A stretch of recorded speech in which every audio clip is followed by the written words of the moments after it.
can read that script and then we can get started. As soon as I find the script again.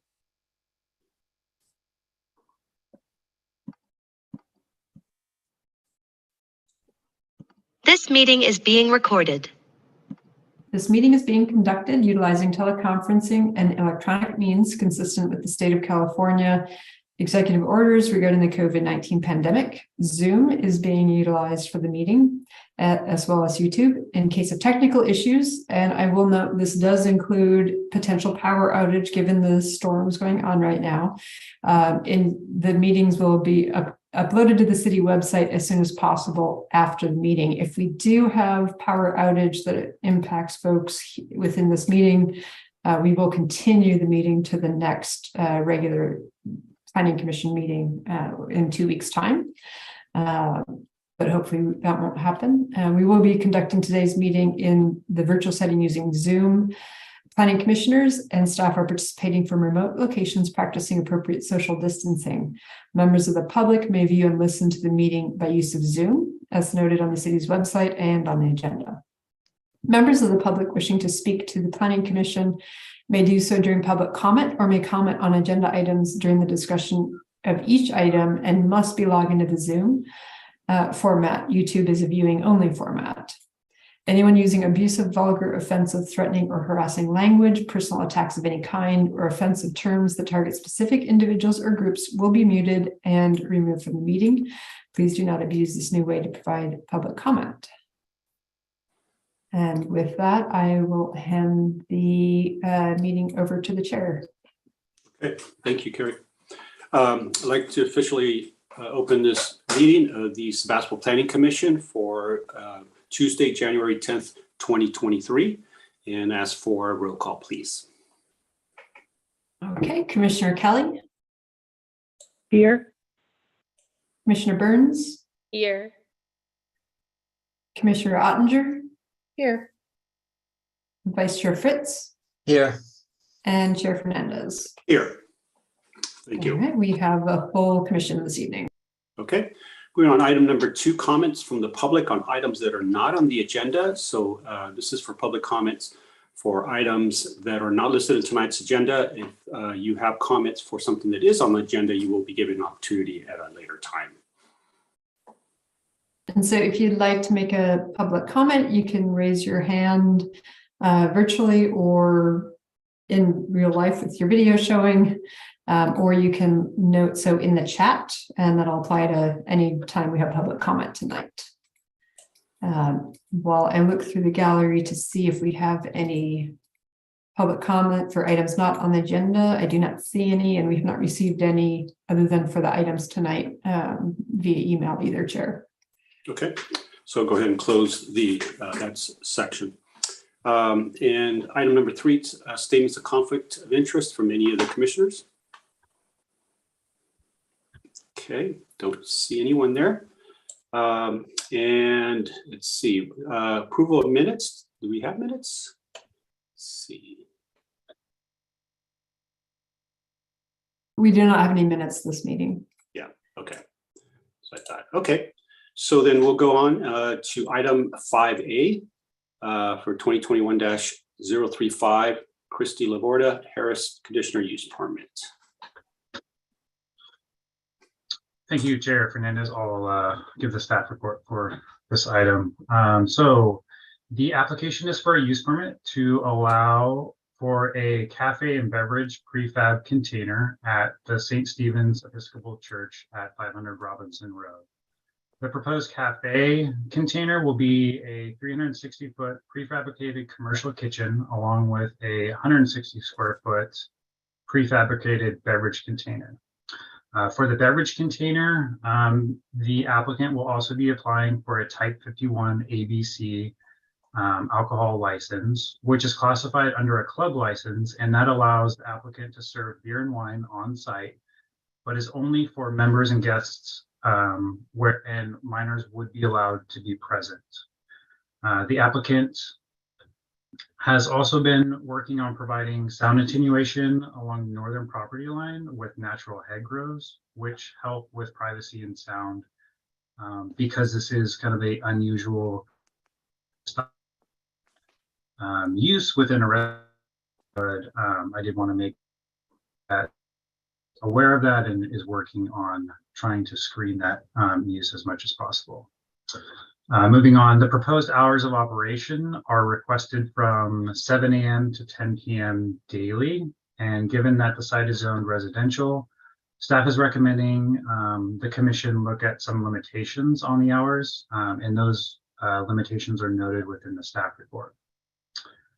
Although this is not a commercial venue, as alcohol would be restricted to members of the church and their guests, staff also recommends that food be provided at all times when the cafe is serving alcohol. The applicant is hoping that this will provide a new model for members of the community doing church. I also want to note that we did receive public comment for this item. It is within the staff report along with additional items that were sent in after the staff report was written, which was mailed to the commissioners and is on the city's website. The applicant, Christy, is here in attendance. She does have a short PowerPoint to provide to the commission and is available to answer any questions along with myself, and if we need to have Carrie answer anything. So I will hand it back over to you. Thanks. Any questions of staff from commissioners at this point?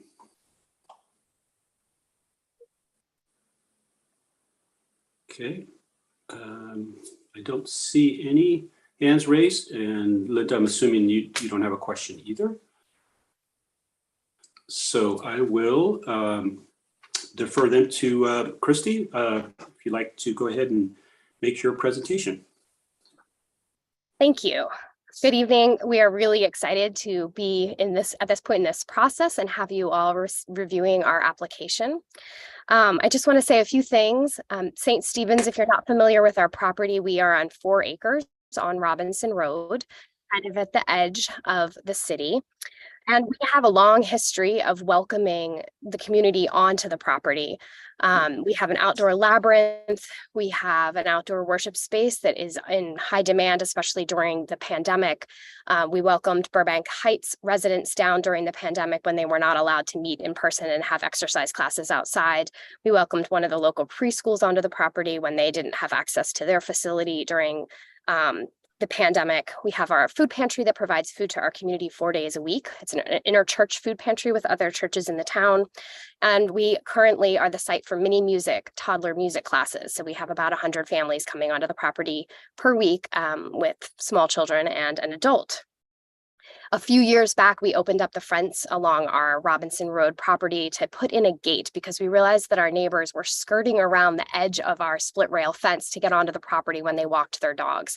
And we wanted to be really explicit that they are welcome, that this is part of their community. And so we see this new vision of the playground as an extension of our long-term history in this property of welcoming folks into community. We dream, and we've been working on this since I think we first started talking about it amongst our leadership in May of 2018. Everything slowed down with the pandemic. But we dream of this as a place that folks can come together from all the different groups that use our property. I should add 12 Steps are one of the ones that use a lot of our building space. And a place that people can actually sit down, break bread together, get to know each other, have deep conversations.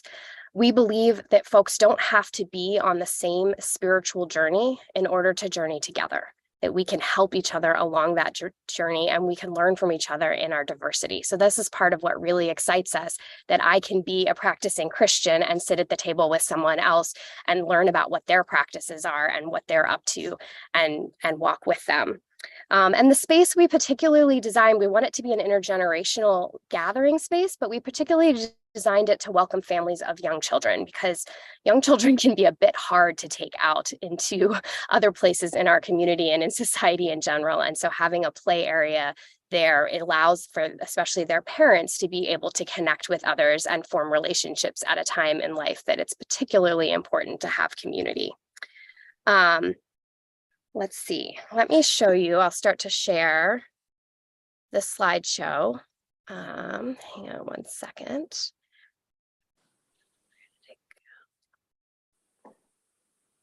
Okay, hang on just 1 second, sorry. There we go.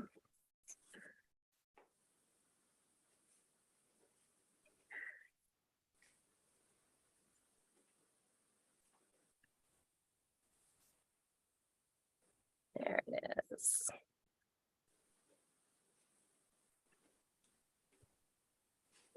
You all can see that? Yes, great. So this is a view facing Robinson Road. And so this is the play area that we built. It got finished at the end of the summer of 21. So that seed garden that is run by the Seed Garden and Library is between the area that we're talking about and Robinson Road. And as you can see there, you can't actually see any homes on that whole direction. This is an overview of our whole property. You can see the playground, or sorry, the parking lot at the bottom. That is our west, wait, no. Sorry, our South, it's southern, yeah, thanks, Liza. Our southern edge, and the playground, you can see the green mound towards the top is the playground area. And you can see the seed garden to the right of that. And then zooming in a little bit, this gives you a feel for the two buildings. Where it says optional food truck, that would be the beverage one, and then the other larger one with some privacy plantings around it and fencing around the whole area. And so this really, if you see in that one, the area we're talking about is pretty central to our property. You can't see, you can barely, if you bend down, you can sort of see some homes toward the north side of the property. And then if you look through the trees, you can see some homes on the other side of the parking lot. But largely from that spot on our property, you can only see our buildings and trees. It's just another shot of the play area to give you a feel for what's there right now.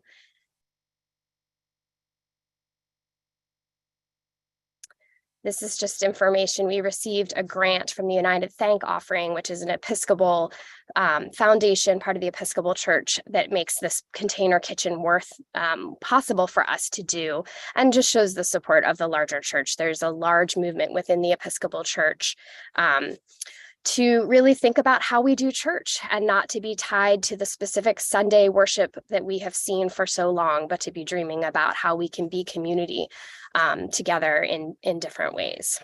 And then this, as I think was in one of in the report, gives just an idea of what the shipping container kitchen can look like. We wouldn't do bright red, I'm sure, but it gives a feel for what they can look like and that they can have a full commercial kitchen inside. And I think that is the end. Let me, wait, how do I end it? Sorry. Oh, there we go. I missed the stop share. So if it is appropriate, I believe this is when commissioners are able to ask me questions, if there are any. Yes, that's correct. So anyone have questions for the presenter, please either raise your literal or your virtual hand.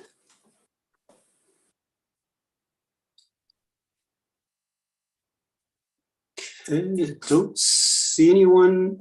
That's correct. I do have a couple of questions myself. Okay. I've heard both Debbie and I have our hands up. Oh, I'm sorry. I was looking for your other hand. Thank you. Sorry about that. Go ahead, Paul. I raised my virtual hand. Yes. Yeah, I just want to clarify. So I think I understand, but it was a little unclear in the staff report. It's for the greater community. This isn't just for church members. You know, anyone can come and go to the cafe during the day while your hours are open, or is it only church members?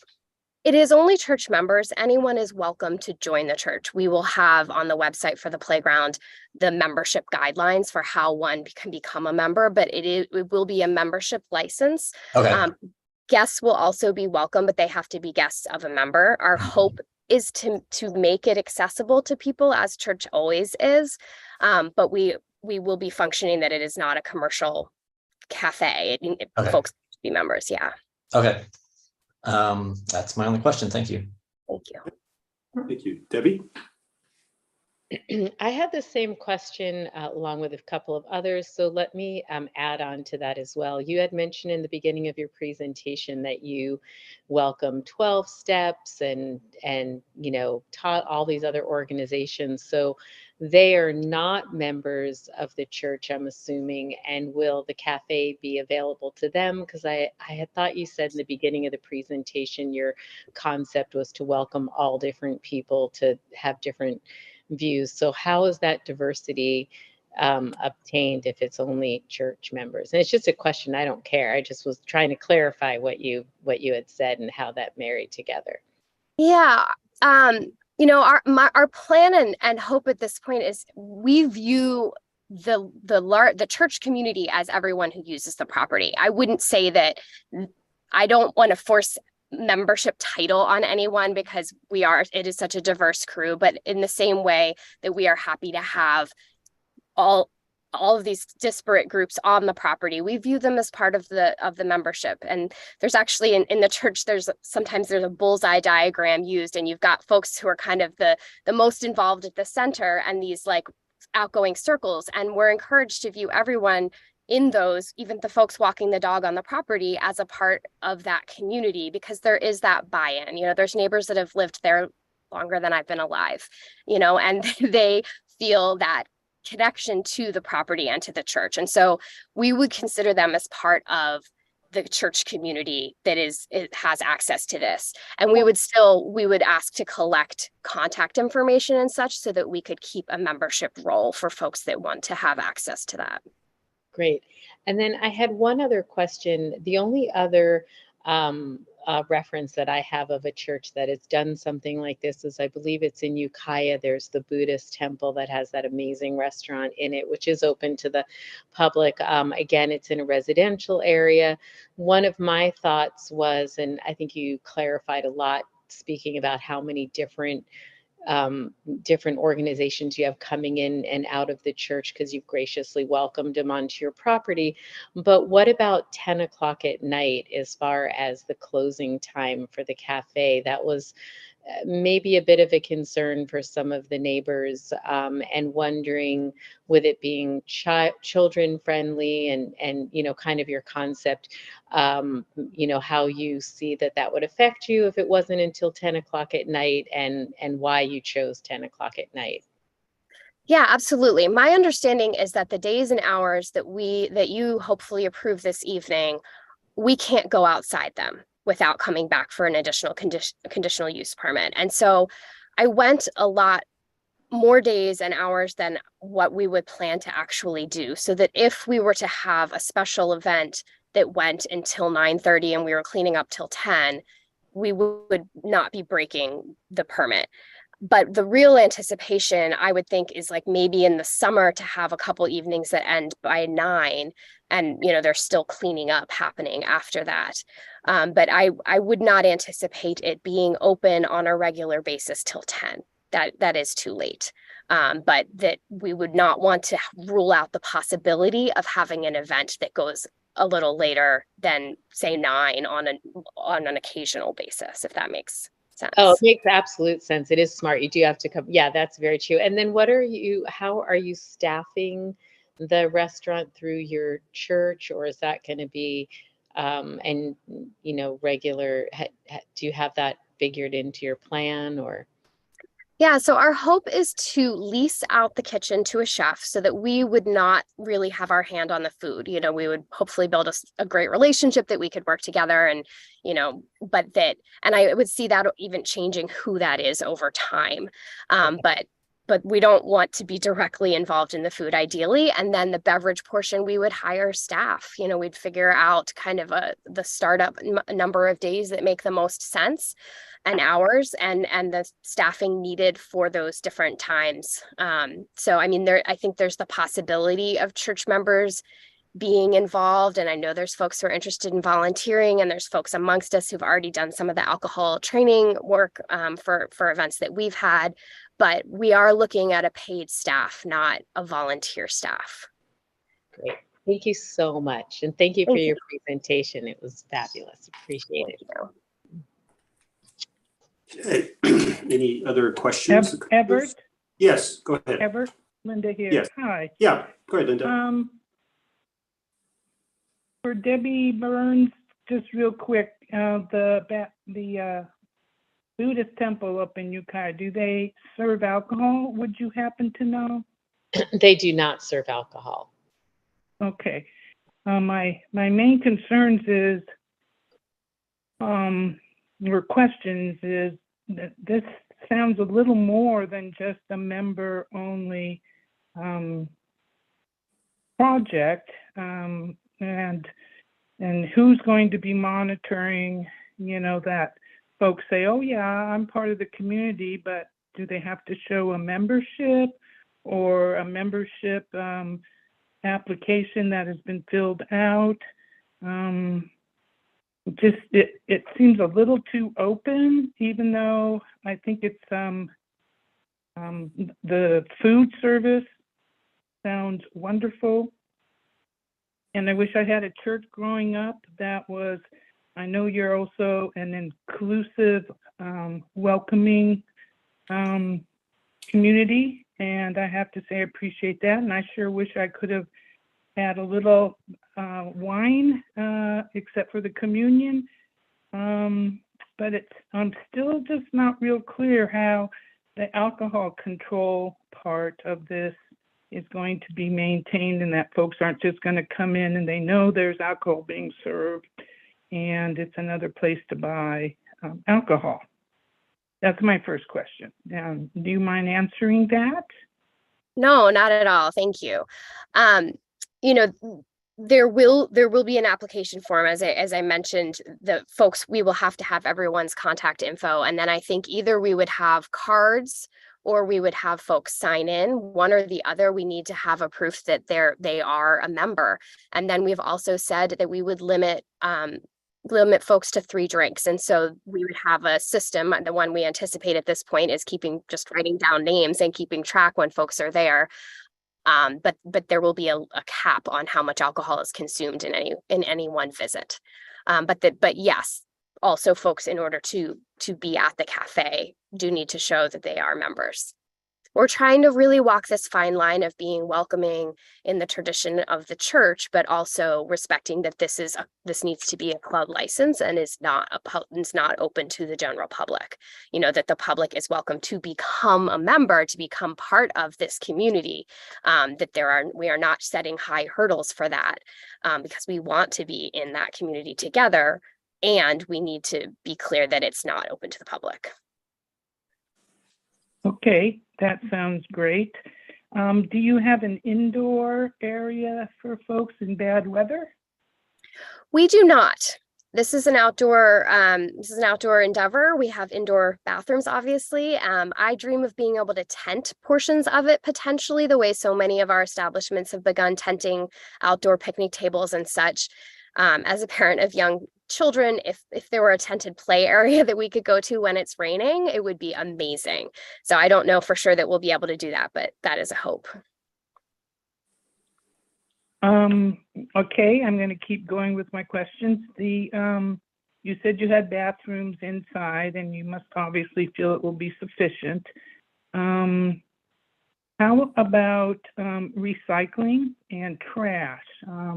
We have limits with alcohol permits as to, especially in the Barlow, about how late you can, throw your recyclables away, and to limit the noise, obviously. So is there a plan in place, or did I just not read it in the comments? In the report? I honestly was not aware of that, though it makes perfect sense. Bottles are allowed. Our other hope, honestly, is to have everything on tap. I just talked to a local family that owns one of our top bars, and they're eager to support us and help us plan how to do this, and particularly how to get kegged wine, so that we're not going through a lot of glass. So that is a big hope and plan, because we want to minimize our impact on the environment as much as possible, and decreasing our waste is one of the prime ways. But we would comply to that if we weren't able to do that and needed to be recycling, we would know the last time that we were able to throw out recyclables, and we'd figure that out.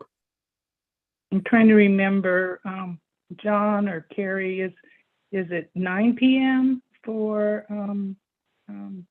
what do you I know, think that's what we've recyclables? used in the past. Those are usually, so that's probably a good starting point. I suspect there may be some discussion on hours after we get through questions. That's probably a good time Okay. to talk about what those hours might be. But yeah, and we did include that they need to have something like that without specifying those hours as part of condition 1B. Okay. Then my very last question is, I know the city noticed neighbors. Did you all do some outreach yourself personally, or go door to door, or call? No, who's got everyone's phone number? But how was that done, and were you satisfied with the feedback you got? Yes, I wrote a letter to our neighbors in December, mid-December, and some of the letters were hand delivered by parishioners, a number of whom are here this evening. We mainly focused the hand delivery along our Bodega Avenue side, the northern side, since there's mostly apartments and smaller dwelling units along that side, and they were hand delivered. And then due to being so close to the holidays, I mailed to Robinson Road and 2 Acre Wood and Stefanoni Court, and a little bit, at least 1 or 2 houses down Leland. And I was really satisfied with the response. You know, we had folks show up at our Christmas Eve carol song, and somebody mentioned to me their support. I did speak to, I believe his full name is Dean Laco, who had a letter posted on the website for this meeting, and was able to answer all of his questions. That was a really good conversation. And so all the feedback I've received from our letter going out has been positive, and neighbors really, from what my folks who are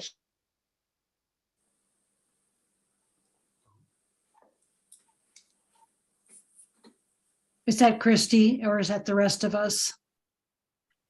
I think it's Christy. I know that she said her connection's a little spotty. It's Christy. I'm going to text her. Okay, thank you. Well, I'm satisfied with my questions. Thank you. Okay. Yeah, Kathy. Yeah, I had questions of Christy when she comes back. Yeah.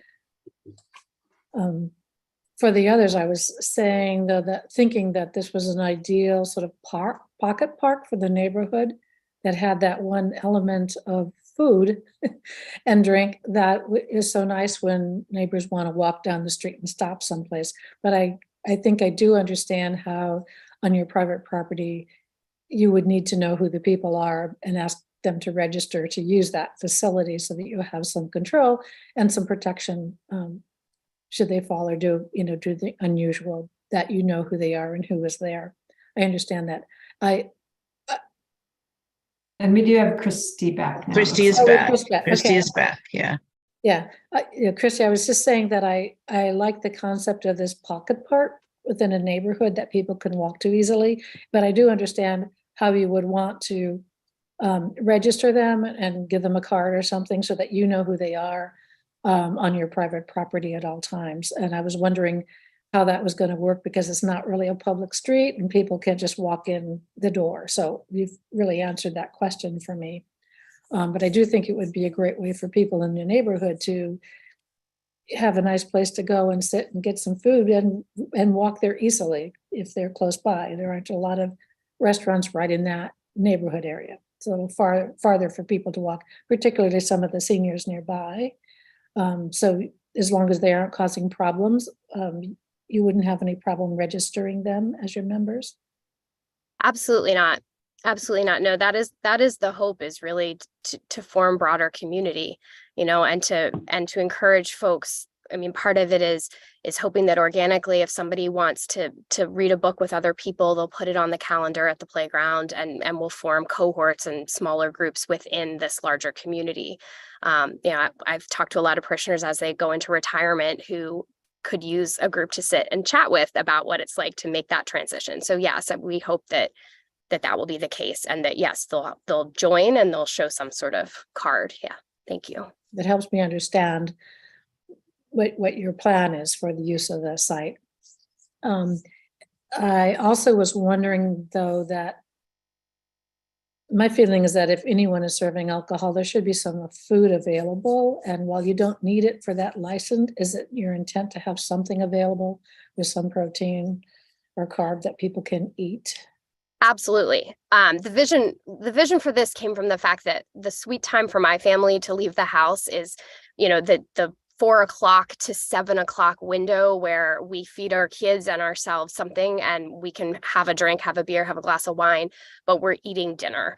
And I wouldn't want to have, it wouldn't be acceptable in this setting to have wine and beer and not have food available. And I am thinking simple and not a huge menu, but I'm thinking about dinner specifically and food for kids specifically and parents.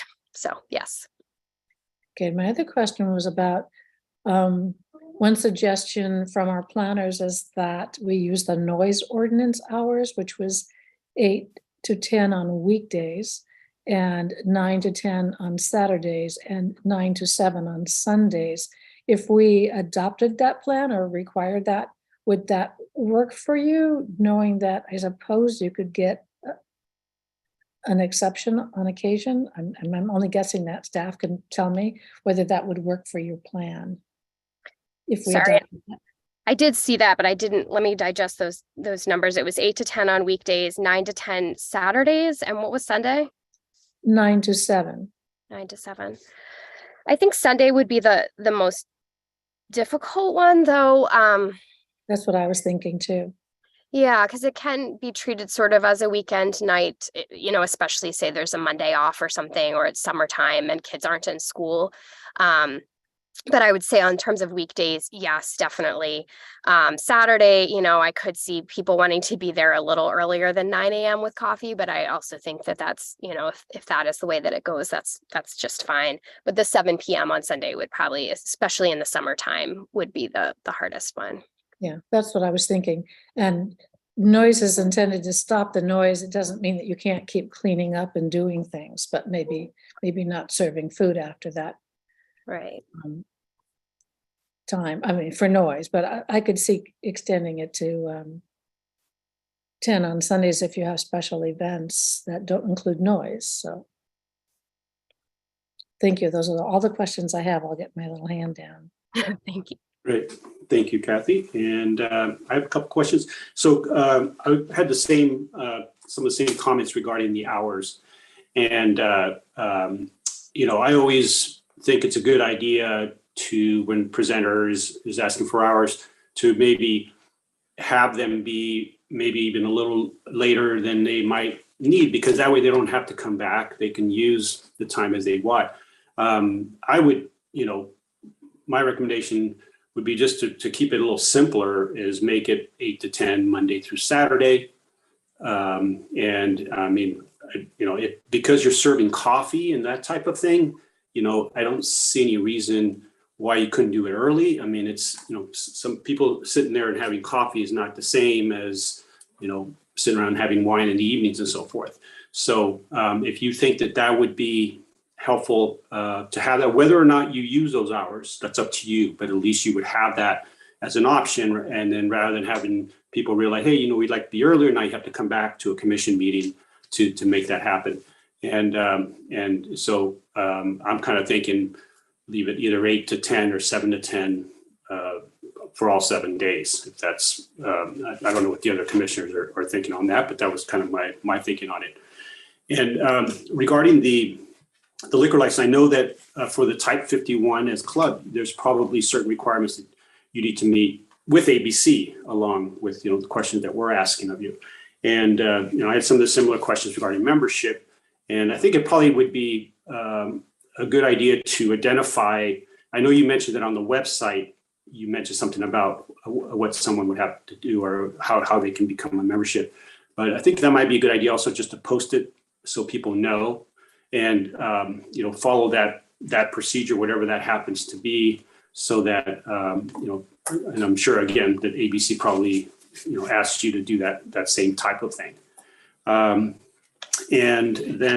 like you said, okay, I see that members would have to bring in a someone shows up, they can be a guest, but of a member of that. Let's see.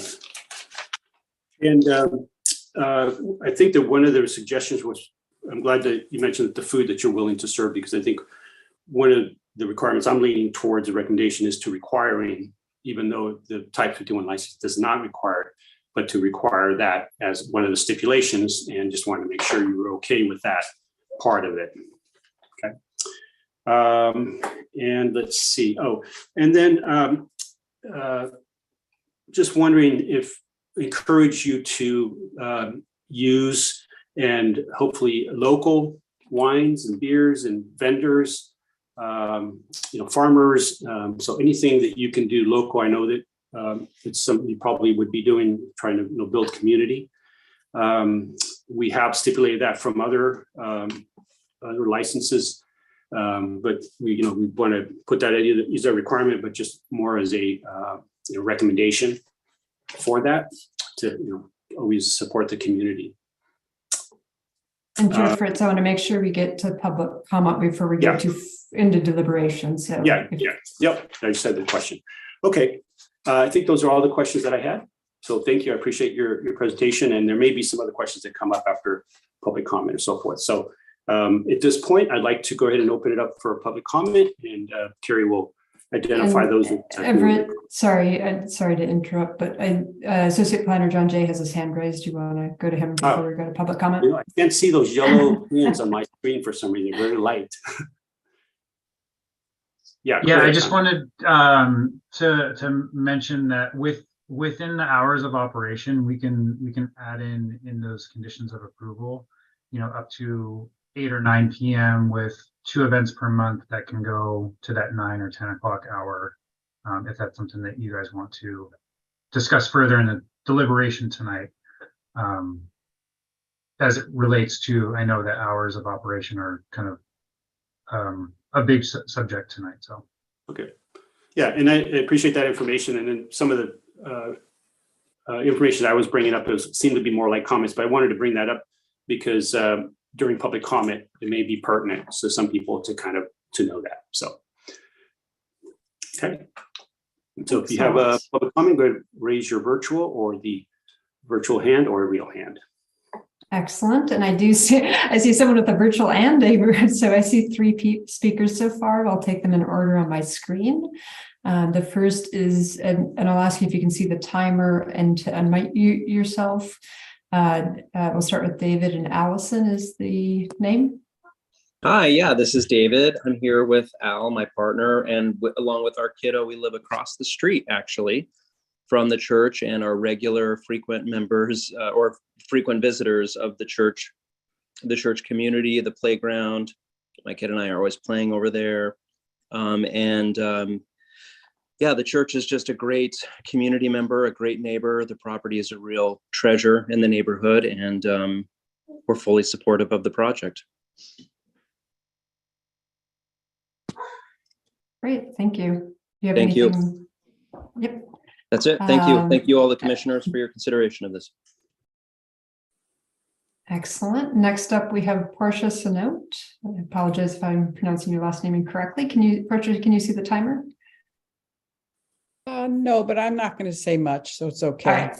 All right, go ahead. I live down the street, as does Tom, at Two Acre Wood Co-housing, and I sent an email earlier today, but I'm happy to say that everybody I have talked to in the neighborhood is just thrilled with this idea, as I am, and I just wanted to speak up as a neighbor, saying this is a wonderful idea, and it's great to have more community in the neighborhood.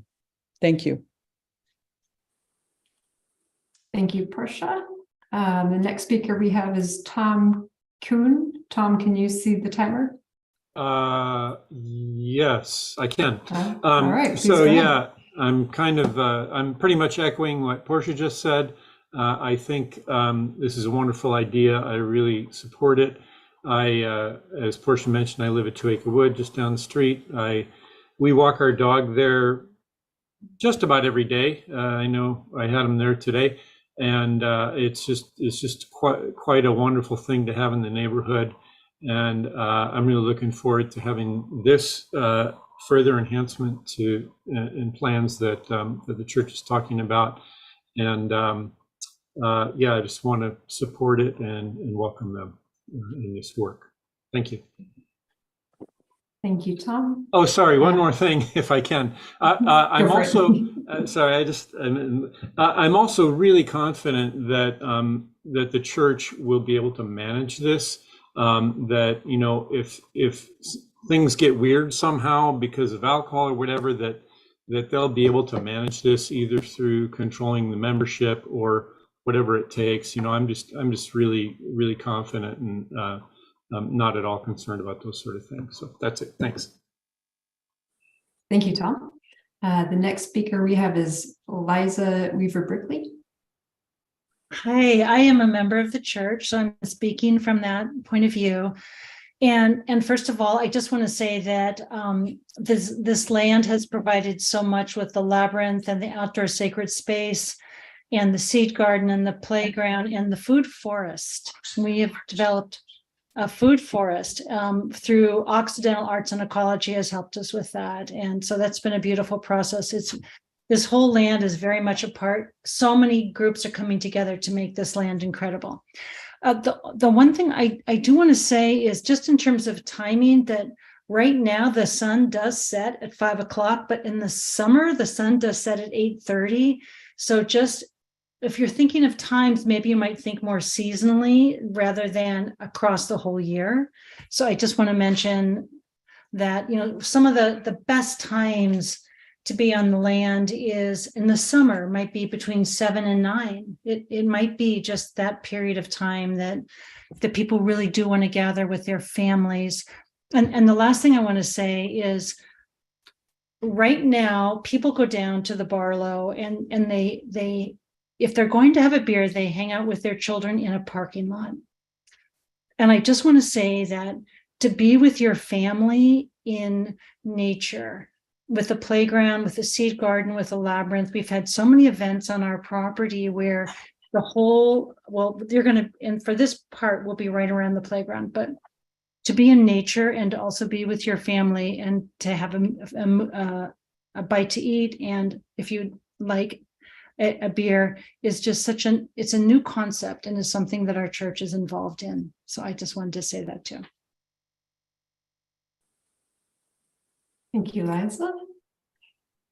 I do not see any additional speakers with their hand raised. I'm going through the gallery. If you don't have video or know how to use your hand, if you want to just unmute yourself at this time, that we'll be able to see you a little bit better and let you and just let us know that you want to speak. That would be great. Okay, I have Michael Jacob. Michael, can you see the timer? Yes, I can. Perfect. Go ahead. I also live in the neighborhood at 2 Acre Wood, and we've been here, I think, going on 24 years. And St. Stephen's has been very supportive of us before we moved in. We were able to use their facilities as we were developing our property. And they've been great since we've moved in as neighbors. And so feel very comfortable and confident that this will be a success, and just wanted to put in my extra vote to the Planning Commission that this should be a successful and community supported endeavor. So thanks very much.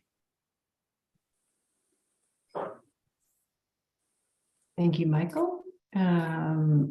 And we have Kate Sefton. Kate, can you go ahead? Yeah, hi. I was one of the people. I'm the deacon at St. Stephen's, and I'm a retiree. One of those people Christy talks to about, being retired and old. And I was one of the people that got a chance to go around to the neighbors and walk from door to door and talk with folks, and they all knew who St. Stephen's was. I went to the big apartment buildings on Bodega.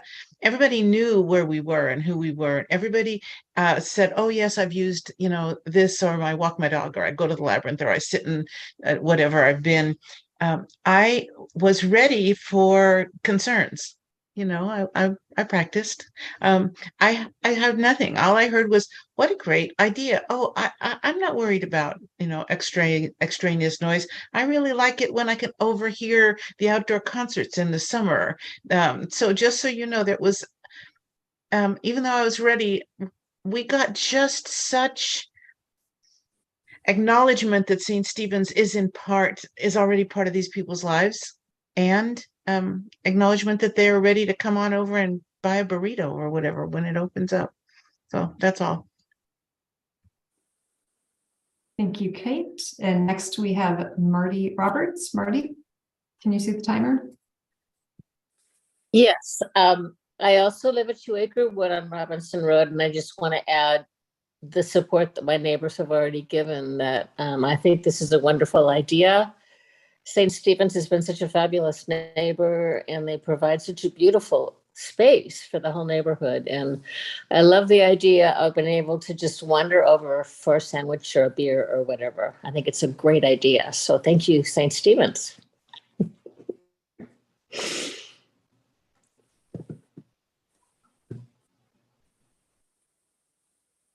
Thank you, Marty. I do not see any other hands raised at this time.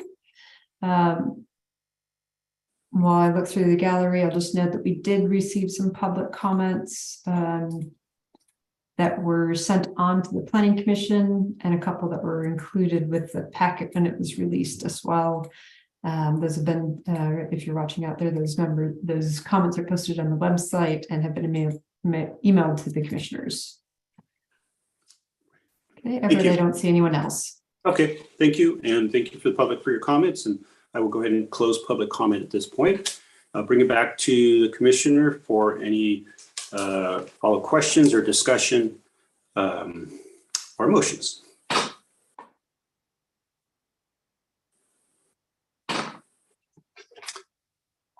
Go ahead, Kathy. Okay, I'm looking at staff's comments.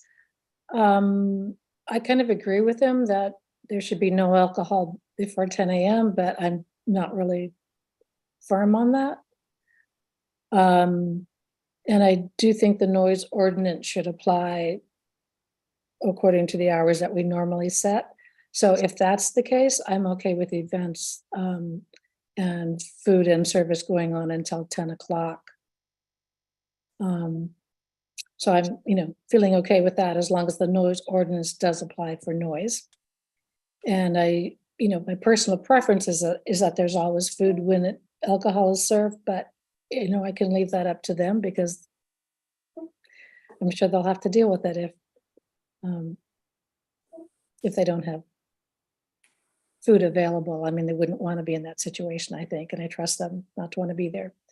I do kind of like the idea of with noise on Sundays that maybe they could be allowed 2 events per year till 10 o'clock. If that would help that matter, if they had music and parties. So I think those are my only concerns, is that we apply the same kind of concerns for neighbors that we would anywhere else in town.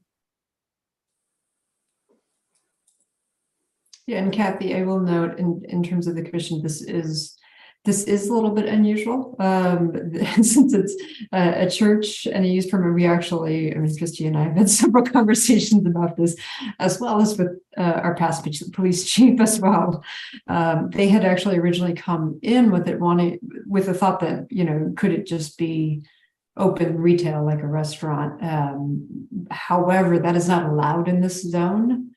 And so that is, it can't be legally, it couldn't be allowed underneath a use permit because they're a church and not a retail. It's not, so it wasn't something that the city can allow under our zoning. So they've revised it to be the club license, similar to what Masonic Lodge and a lot of other nonprofit organizations might have as well in that. But yeah, certainly do recognize that it's pushing those boundaries a little bit on the commercial use in a residential zone. Well, I had that question too, because I thought if it was a church, it could already do these things on its own anyway, and we wouldn't really have a say. That was my first question. And since the city did have a say, I thought, well, okay, maybe we do have a say, but I would think that, as long as we were following they were following the laws, the local laws about, noise and nuisance, that they could have done anything they wanted. But that was just my first thought.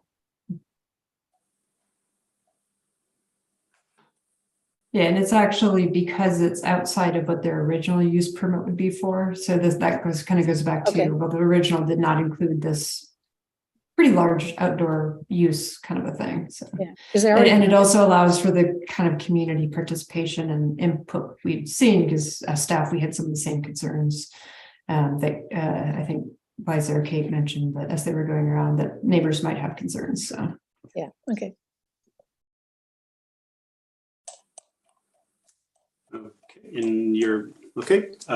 Paul, go ahead. Thanks. So in terms of the hours, I'm actually open to going beyond the noise ordinance hours for this facility to be open. I would be open to 8 to 10 every day, to be quite honest. I mean, they would still have to comply with the noise ordinance because we have a noise ordinance. But it sounds like they're not planning on staying open till 10 every day. And I think I'm willing to give them the flexibility and trust that they're going to be good neighbors. It seems like they are good neighbors. I've only heard positive things about them as neighbors. So I, want to extend the trust to them that they can manage the noise outside the noise hours, but I'm perfectly fine with them being allowed to be open till 10. Because I agree, in the summer, it's nice to be outside in the summer in the evenings. And I don't think it's going to be a raucous, noisy kind of place. It's not going to be like something down in the Barlow on a Saturday night. I just don't see that happening. So I'm okay with kind of extending the hours beyond what's been discussed kind of so far. I'm okay with the no alcohol before 10. I'm sure the church probably doesn't really want to serve alcohol before 10 either. So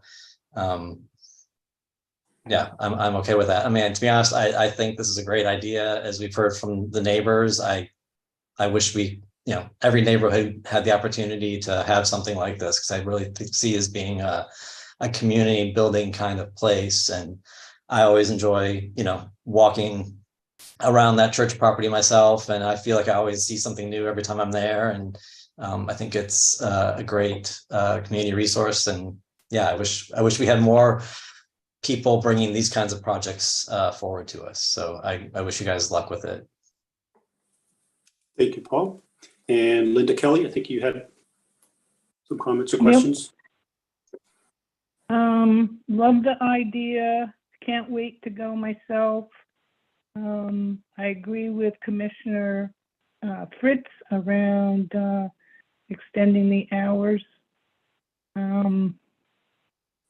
But what I didn't ask is in terms of live music or amplified music, do you have plans, Christy, for that?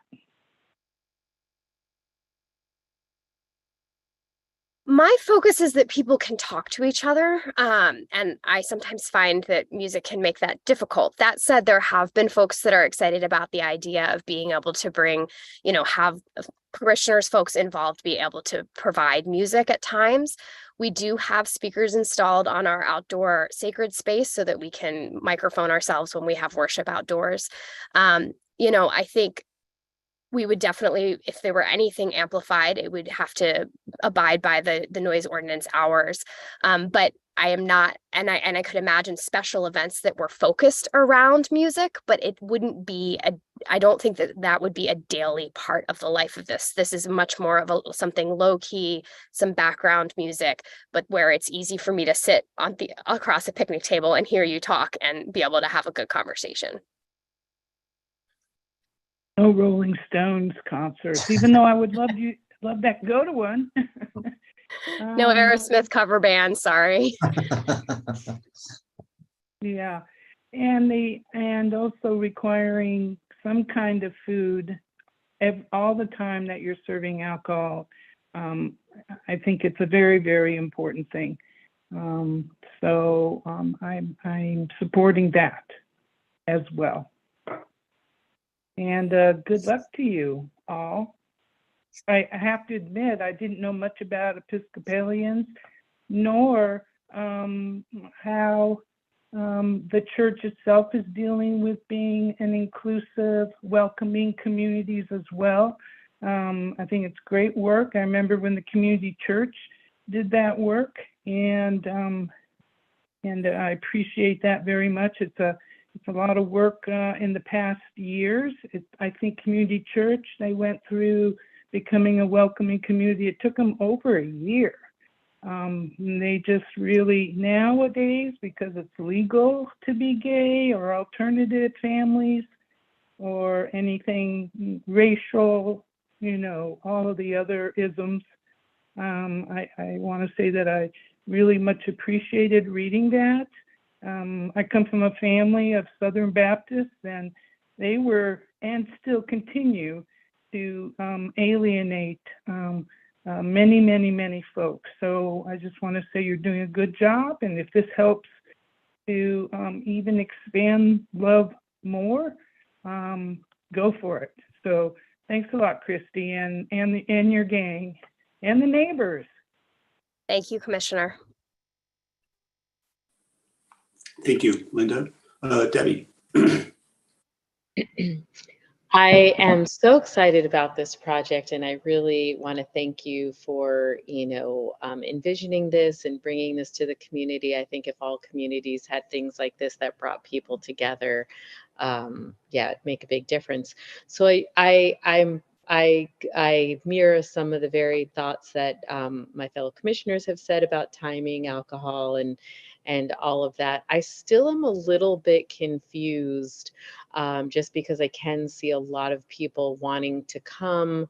It's a unique setting. It's more of an experience than going, as was mentioned, to the Barlow or any place in town. And I think as a young parent, it is much easier to be able to enjoy some food and wine or whatever with your children occupied. So I have two questions. One is, and I know you've probably answered this, but I'm still just a little lost in what it means to be a member. Could I come there with my child? Would I just have to give you, my name and number? Just kind of trying to figure out how it would fit into the broader community. And then my second question for you is, you had mentioned about leasing out the kitchen.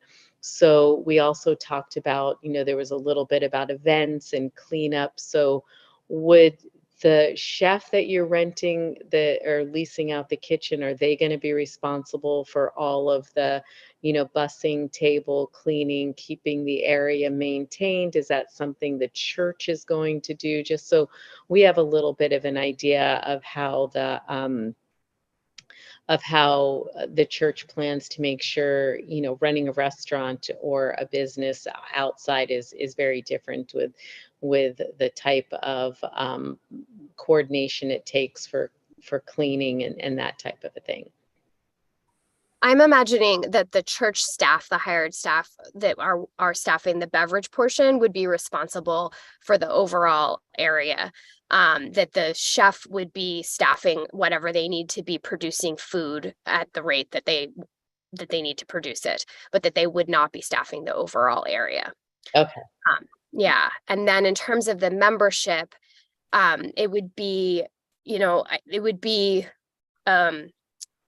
definitely collecting people's information. It would be, an expressed hope that they would be regular active participants in this community.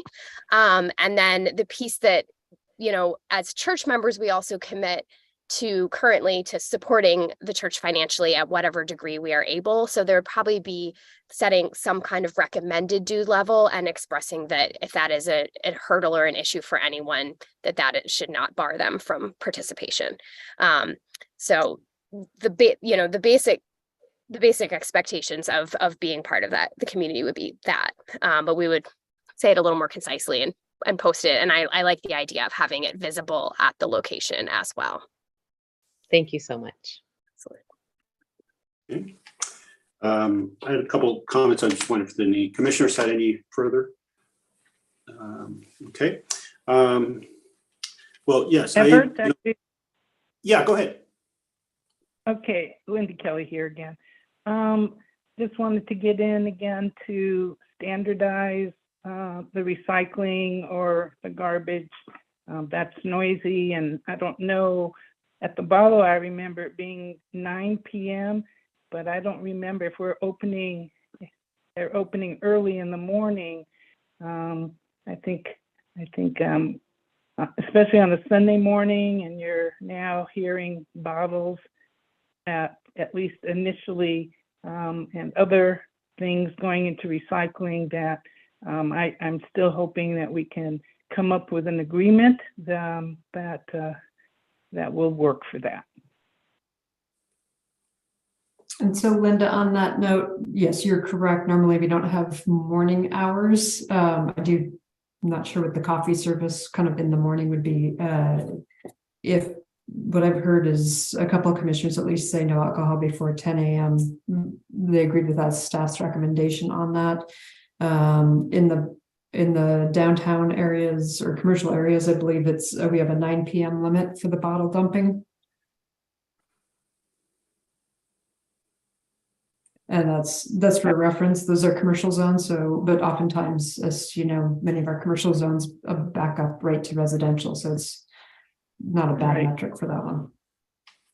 Yeah, I didn't see on the site plan where those facilities are located, and that would, I think that would depend on how close it is to residences, and I know that back where the food bank is, there is a residential neighborhood butting up to it.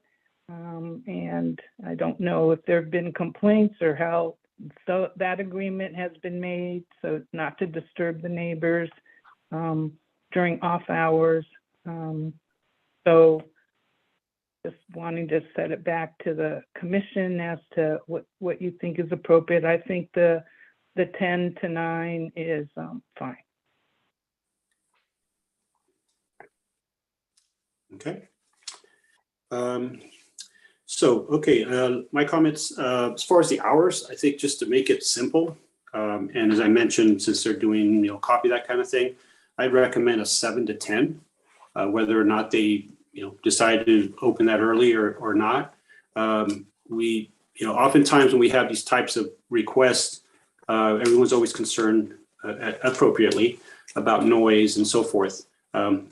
Hence the noise ordinance that is separate from this. I think they've also have done, put some thought into it as far as where it's located, shrubbery around it. I think that, you're probably going to hear kids playing more so than any of the parents. So that's not of a concern. And if it turns out to be a concern, we're going to deal with it at that point rather than be so concerned about it now.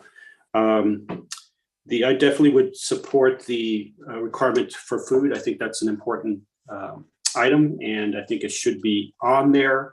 I know that we heard expressed intent to do that, but things change, people come and go, so I think we'd just like to have it on there as a requirement. And then the bottles and that kind of noise, again, whatever goes with the noise ordinance.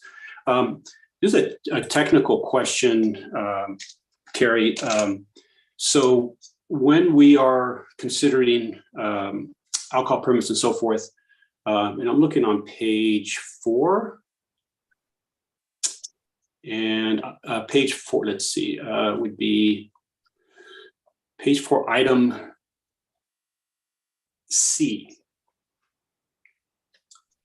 And normally we would consider distance of proposed use from the following: churches, schools, hospitals, public playgrounds, and other similar uses.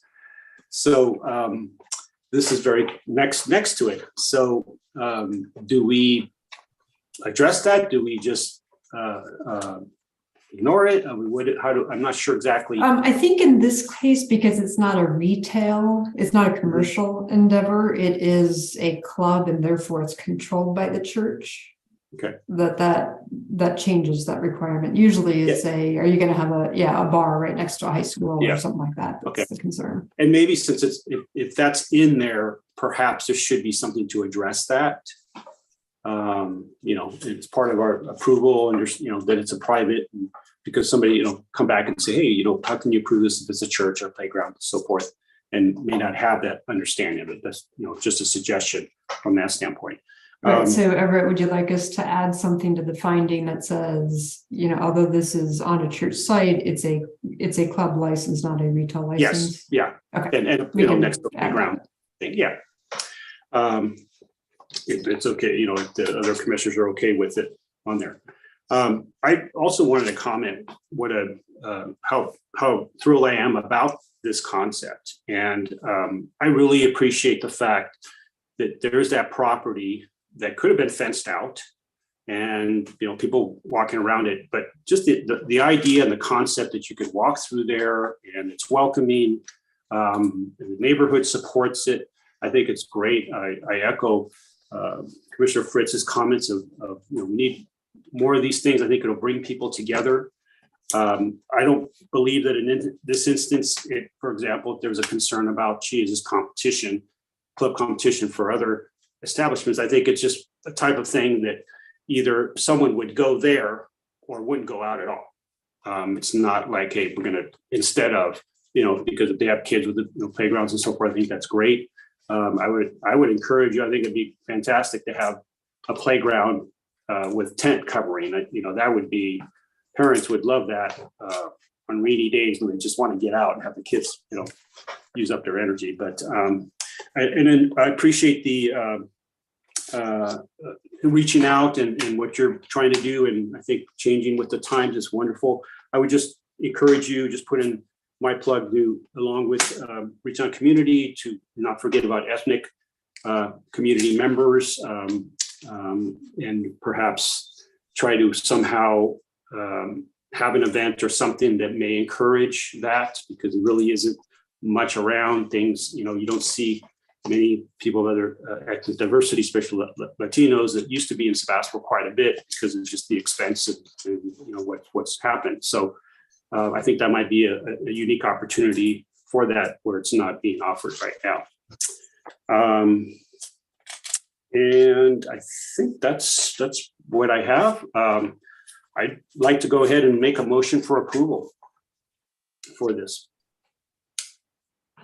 Again, Everett, did you want us to read the conditions that I think that were discussed in the motion for approval with the conditions? And go ahead and read the conditions first and then the motion. Okay, so I do have no alcohol served before 10 a.m.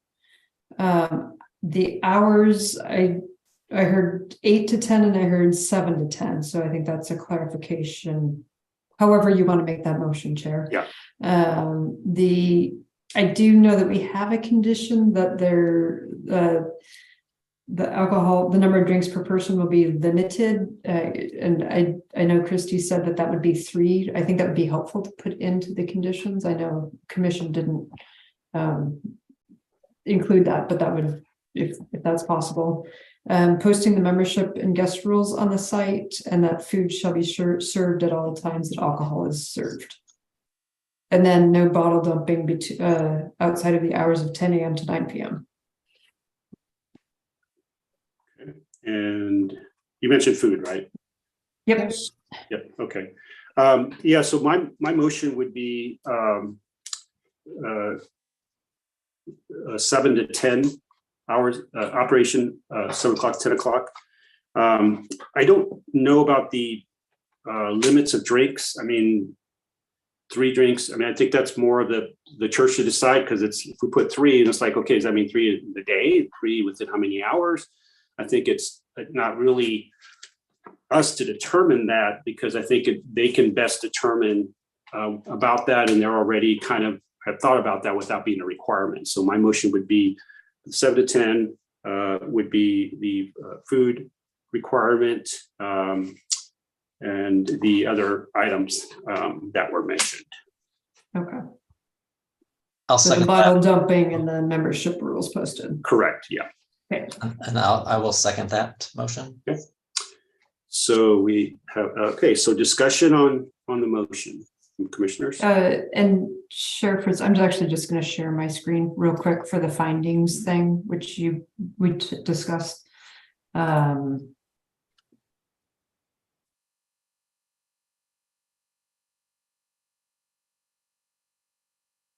Okay, so this is what I'm going to suggest that if you can see my screen, that, you know, this is that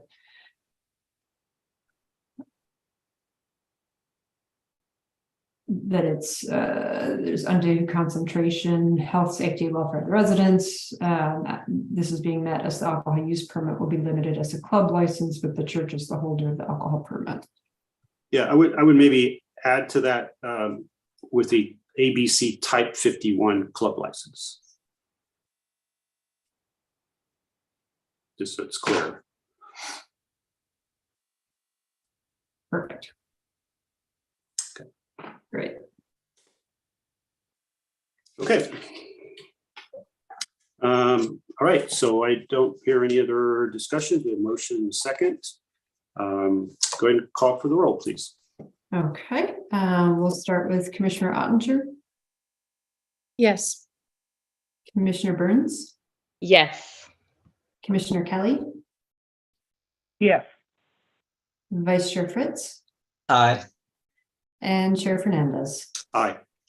All right, the motion approval passes unanimously. There is a 7-day appeal period through next Tuesday, after which time, if we don't receive any appeals, the approval will become final. And at that time, you can proceed with any building or other permits. And John will get you the approval with these revised conditions within that time frame.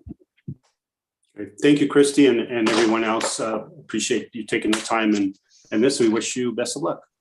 And hopefully we'll be seeing you there as well. We look forward to it, and we so appreciate your time and care. As you can see on a number of faces here, we're really ecstatic. So thank you. Thank you. Okay, let's moving on to item 6A, which is a preliminary review for a townhome project. And I don't know if John or Carrie would bring us up to speed on this one. That's going to be me again.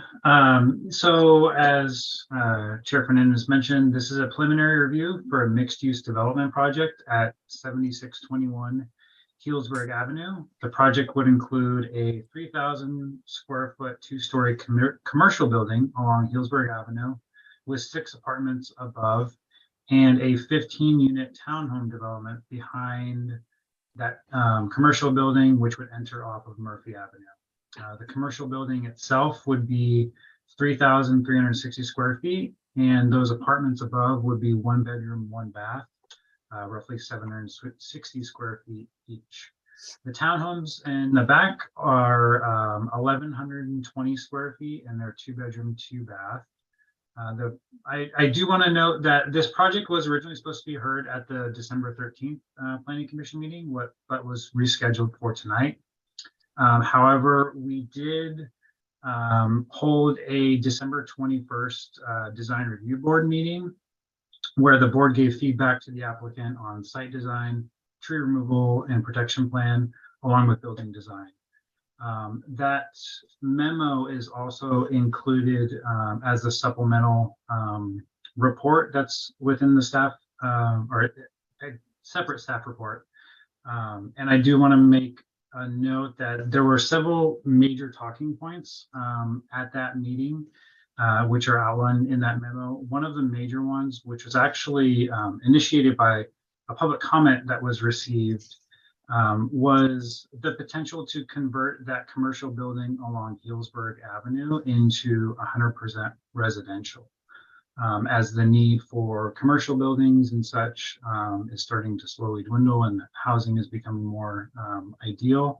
The Design Review Board did speak to that, but as they are not the body who would normally make those decisions, they wanted to at least talk about some design aspects should the Planning Commission allow that use change.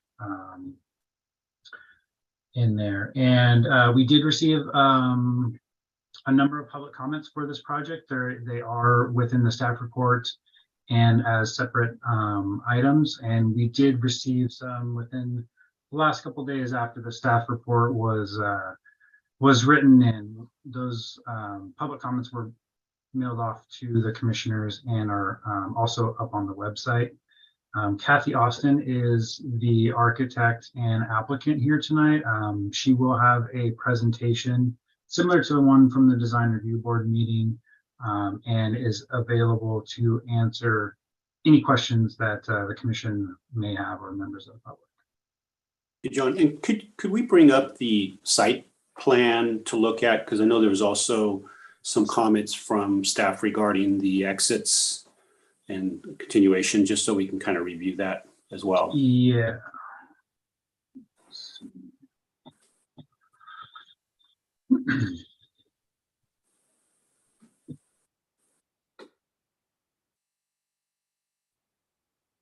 Carrie, are you able to bring that up? I don't have it readily available.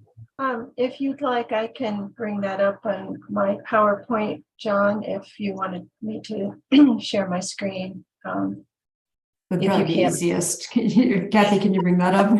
Yeah. Okay. I can grab it, but if you have it, that'd be great. Yeah, I will do that. Let's see, host disabled participant screen sharing. I'll get you in a second. There you go. Okay. Is that good? Okay.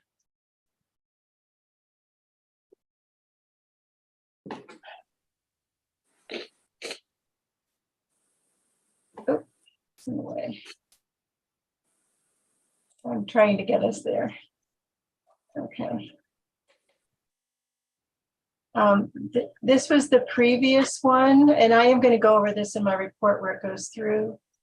And this is our current.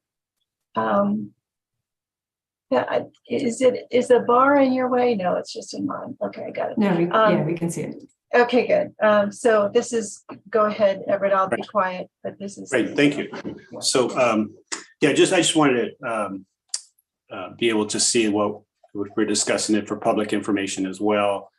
And I think so could you just go over the recommended, is the proposal including the entrances from two ways? But I think it might be appropriate for staff for the recommendation of the going through that you discussed. Yeah, Everett. So when Kathy's group came in for a pre-application conference, that first site plan that we had shown, or she had shown, was the original design that they had developed. And yeah, this one here. And the departments were okay with the contiguous kind of connection between Healdsburg and Murphy Avenue there.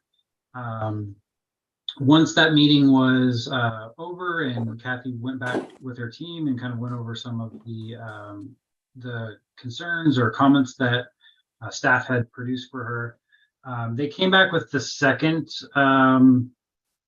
site plan, which is this one here.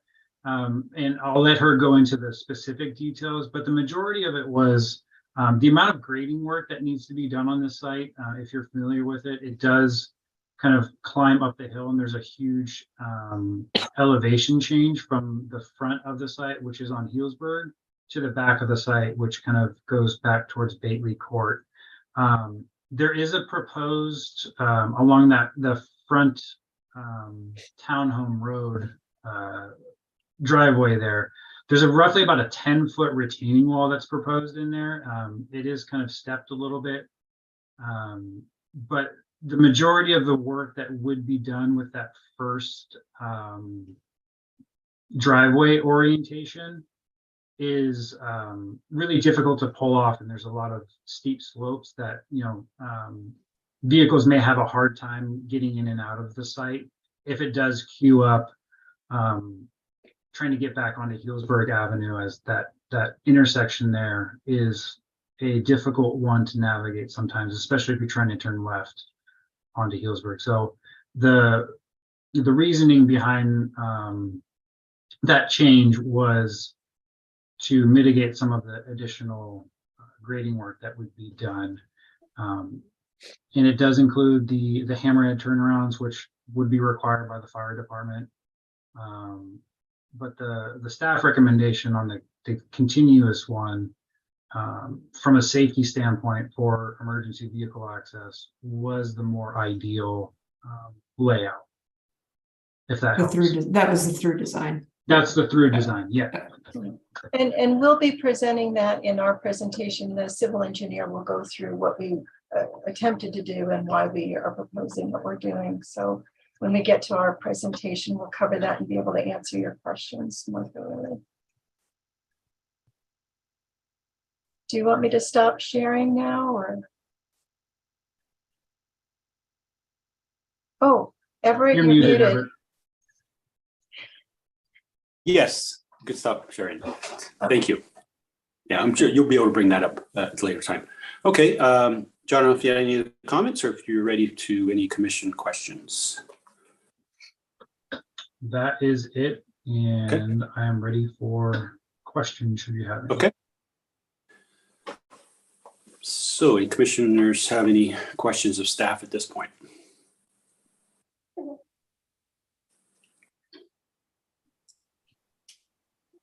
Okay, I don't see any. Do you, Carrie? I do not see any at all. So okay, I think we're good to go on to the applicant. All right, Catherine, you're on. Okay, well, I'll go back to screen share if that's all right. Sure. Let's see. Oh, okay. I guess I'll try that again. Sorry. The Zoom world. Okay. Let's see. All right. Is that showing up for you? No. No. No. Oh, okay. Well, I will try again. My apologies. I did it once. Oh God. That was surprising. Okay, I think I have to have it open and then I do the screen share. So my apologies. And we are going to, here we go. Now it's showing, right? Yes. Yes. Yay. I'm going to go back to the beginning and Chair, would it be all right if I introduce my team first and then I'll give a brief overview, then our civil engineer will discuss the grading issues that caused us to change the design. And then I'll bring it back and we'll answer your questions. Is that format all right with you? Sounds good. Okay, so we have with us today Candace Walters, who's representing our owner, Paul Peck from LACO, who is our civil engineer, John Meserve, who's our arborist that prepared the tree report, and Sandy Reed, who's just joined us as a landscape architect. She's here mostly to hear comments. She was able to join us for the design review board meeting as well. And she will then be taking a lot of the comments and incorporating that into her design. But we don't have a design from her at this time. So, it's a hard act to follow, St. Stephen's. They're so great. I used to take my peers over to their food pantry and they're wonderful. So kind of have to change my mental thinking now to go into this one. But okay, so you all are familiar with the site, I'm sure. This slide just simply shows that it is a split zoning, which is what determined that plus the site determined how we approached the design. So obviously the commercial use is here and the residential is here with this very odd property line here. There's actually a fence that goes straight, but our property actually goes like this. We were contacted yesterday by John that I believe this tree here collapsed during the storm, and I'm not sure if it's been removed already, but we had the owner send people out immediately to clear the public right of way. And I'm hoping that, we don't have any more trees coming down on the public right of ways. But anyway, that did happen and we're taking care of it.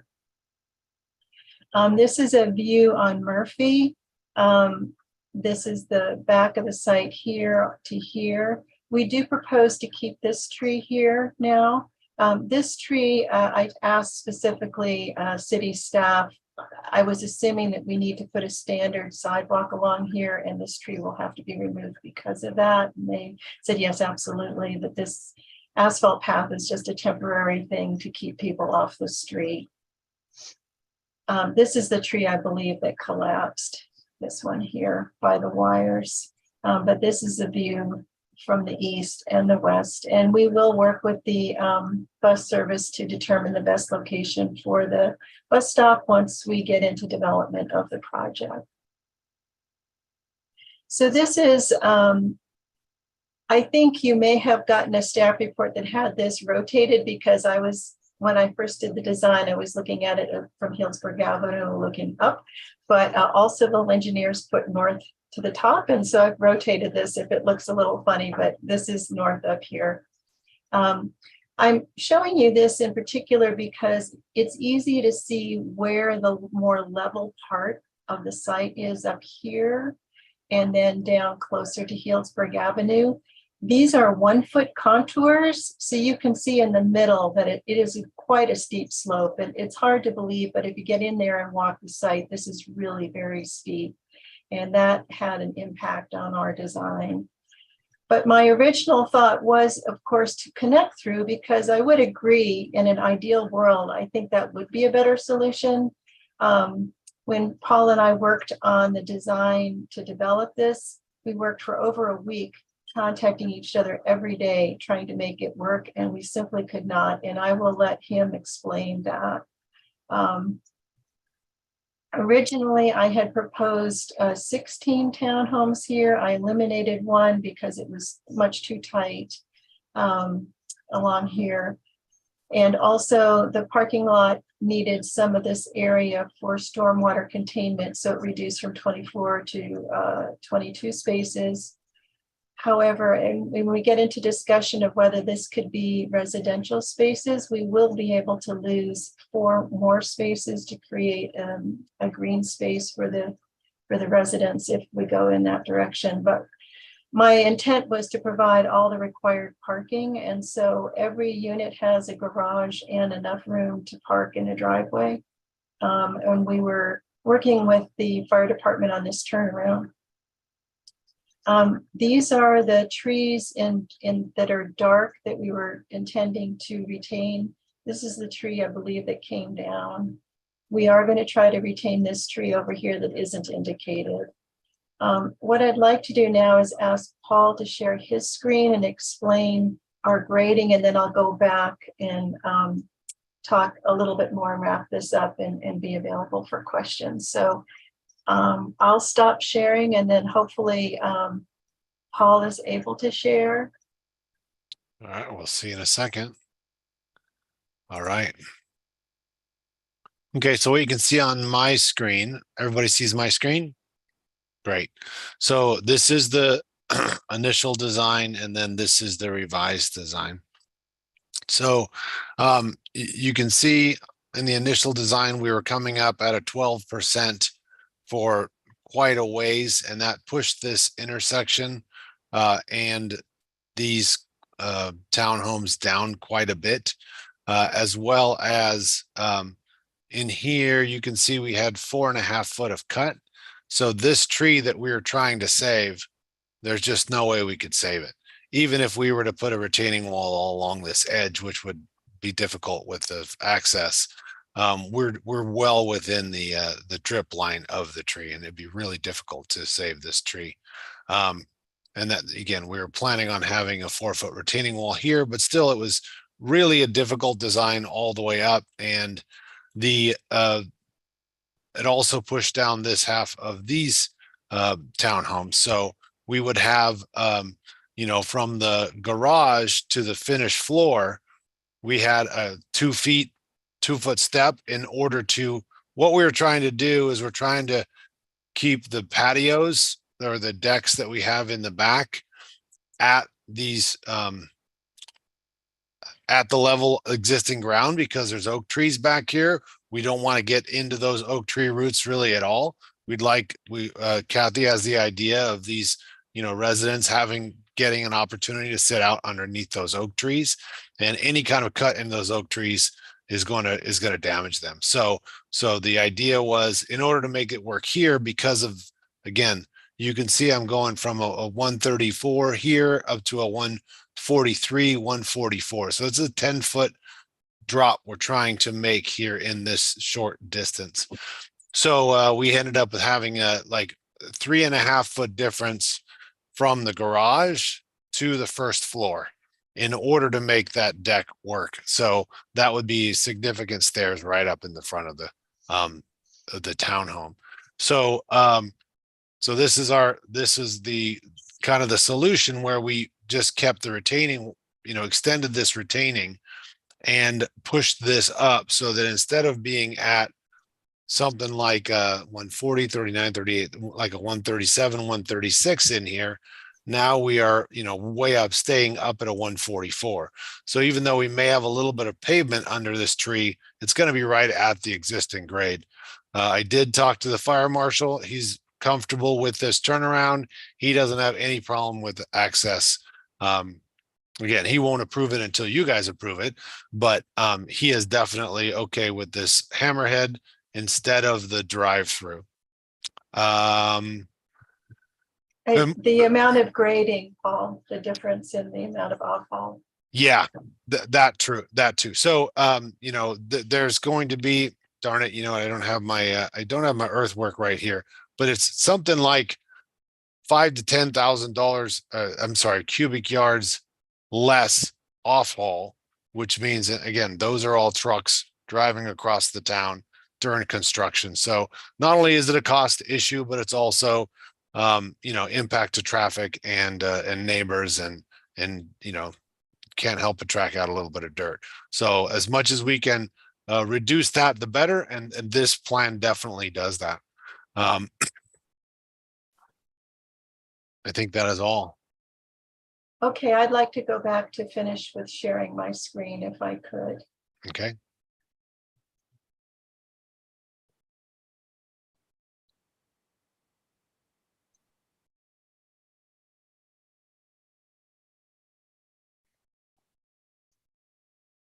Okay. So I think that explains why we made the change. And I really, the fact that we did develop as much as we did shows that we were really trying very much to stick with my original design. But we felt that it was just not feasible to do. My design idea is to stay at grade with the back of all the units so that we are working with our arborists on our foundation design and absolutely minimizing any root disturbance underneath the oaks. And I've had success in the past with saving oak trees as part of my development. The Barlow Crossing townhomes, if you've had a chance to go over there, we've saved all the large oak trees, and we know how to do that. This is the tree location plan. I've color-coded the trees that are in good shape are green. The ones that are questionable are yellow, and the ones that are very poor are in pink, or they are pear trees and not trees that would be preserved. You can see that we are absolutely taking out a lot of trees. There's no question. At the same time, I'm trying to save as many of the trees on the periphery so that our neighbors to the south and east aren't seeing anything much different than what's there now. These green trees are showing you what we're trying to preserve. And I will point out that our property line does make this odd V shape. And so some of the trees that you would think are on our property because the fence goes here are actually our neighbors. And so of course we want to preserve our neighbors' trees and not cut into the root zones at all. This is the current design that we showed to the design review board. The little blue squares are areas where I can locate solar panels to meet the solar requirements. I've had some thinking about changes that I want to make based on the planning commission, the design review board's comments, but for right now, to explain what you're looking at, I was creating some flat roof areas so that the condensers and the solar panels were not visible. Oh, can we admit Sandy? Okay. Okay. Pardon me.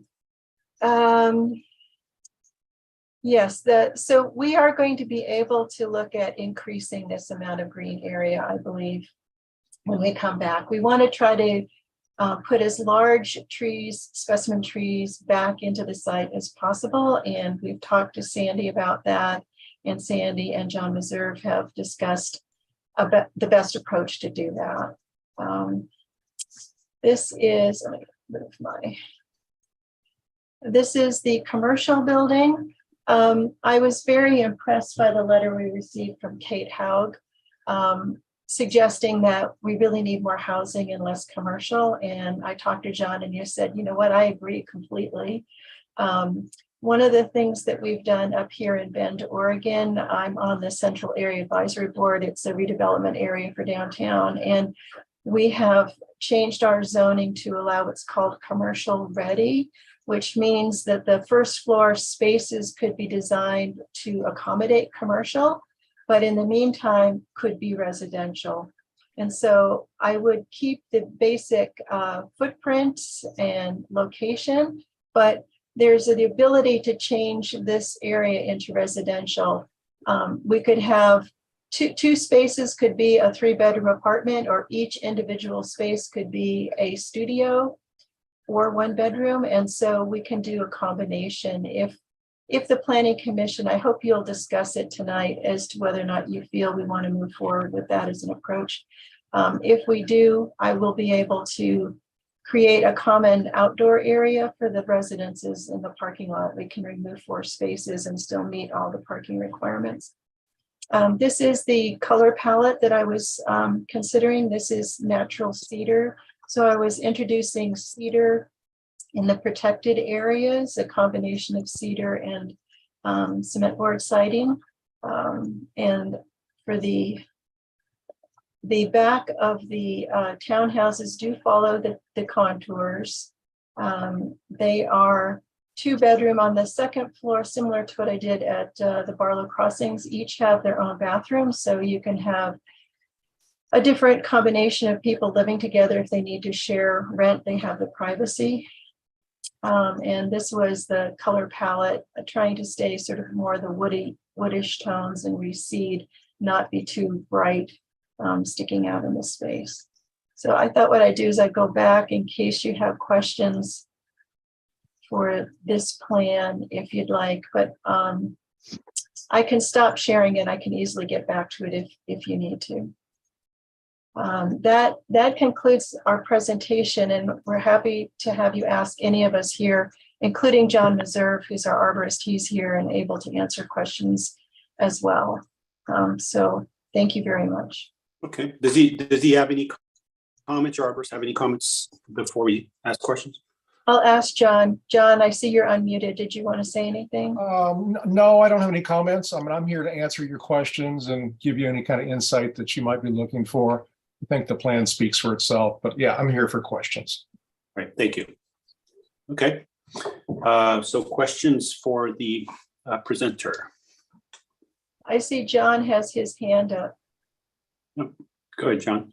Yeah, Everett, I just wanted to, I know Kathy, we had spoke about the driveway orientation, maybe shifting a little bit further west along Healdsburg.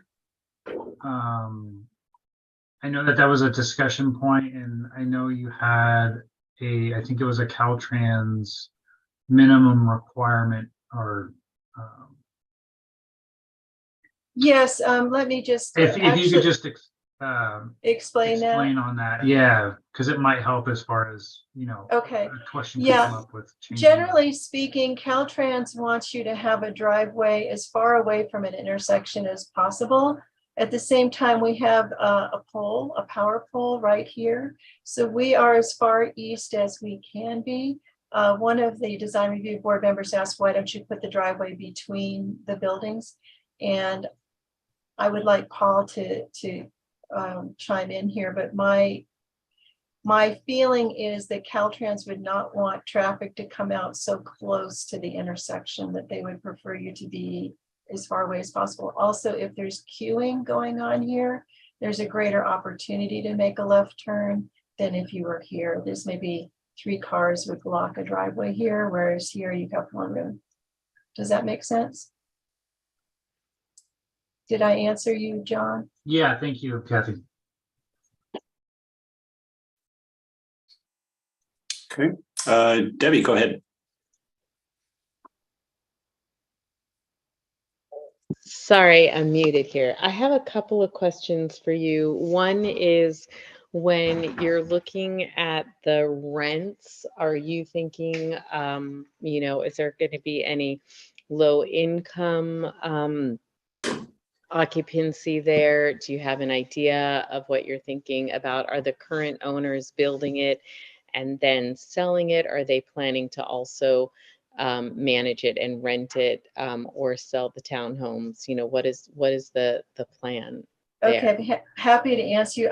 I think they will not be selling them only because interest rates are so high and the need is really greater for rentals because people really don't have the down payment to pay the crazy prices that we're seeing now.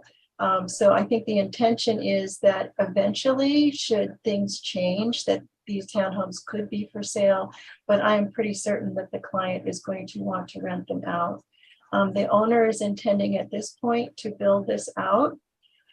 And we will be under your inclusionary ordinance. And so depending on what units make the most sense and at what price point will determine with Carrie what units will be deed restricted, and those will be deed restricted.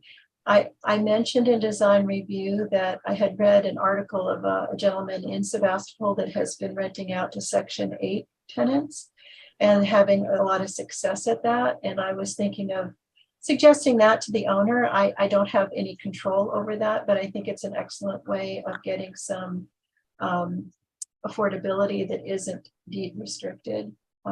The other thing too is we're going to have those one-bedroom apartments are going to be a lot less expensive than a larger apartment. And if we do get to make the first floor of the commercial into residences, I'd like to have some studio apartments as well, so that we would have a real range of price point. Yeah, I mean, even though they are less expensive, the prices in Sonoma County are just prohibitive for people. Yeah. I mean, it's not low income for a studio to be $1,800, which would be cheap. Is that what's going now? Oh, geez. That would be inexpensive. Yeah. And then, my other two questions for you. One is, I will say that residential property has been not in a great demand in Sebastopol, and it's not just recently. We've had a lot of vacancy in our industrial properties. So I do feel that having more industrial property really isn't, in the best interest. Housing would be something that would be, especially that lower income, middle income housing.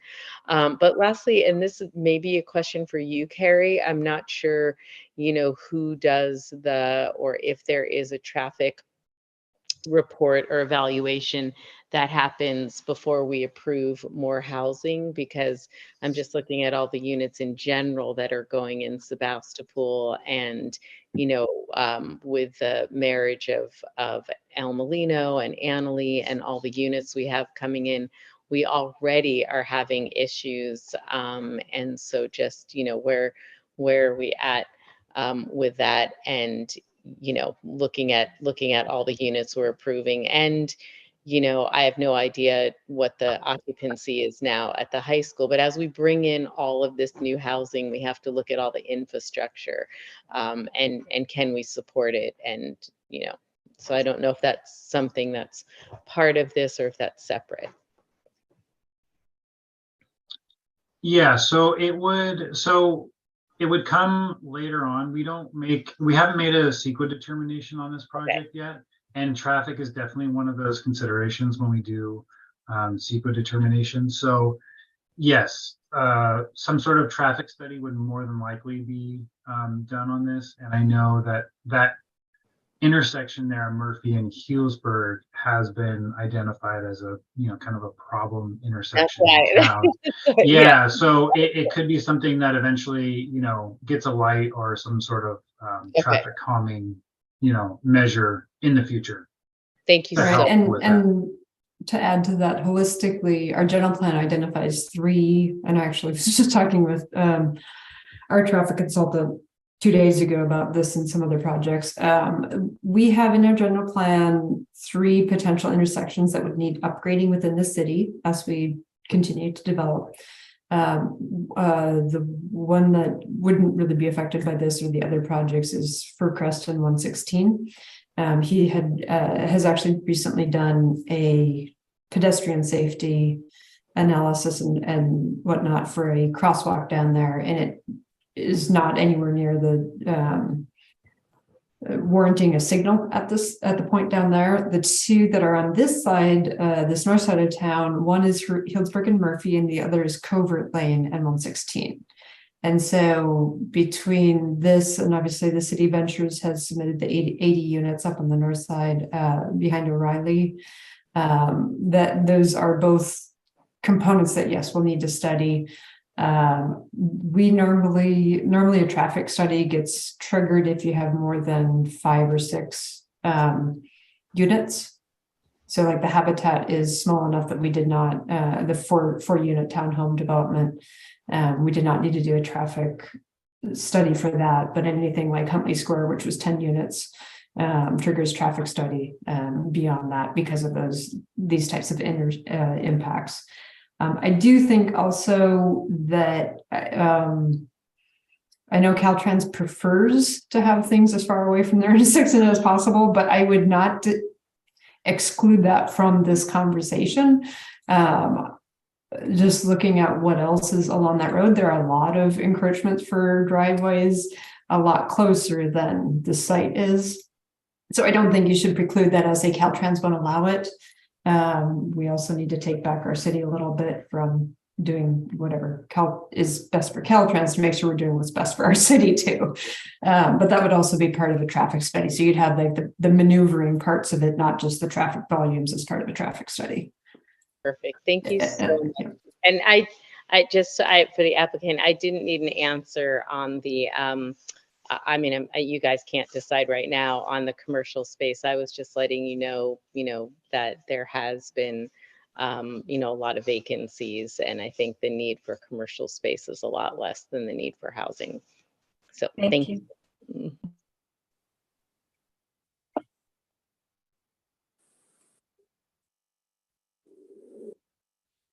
Go ahead, Kathy. Yes, just a general question. Did you consider doing a 40-foot 3-story unit or townhome on either of the parcels? Is there any reason why you just don't consider that? Well, I'll ask Carrie to jump in if I'm misstating, or John, but my understanding is to go higher than 2 stories, it has to be deed restricted affordable housing. And my client can't afford to do all the subsidy that is necessary.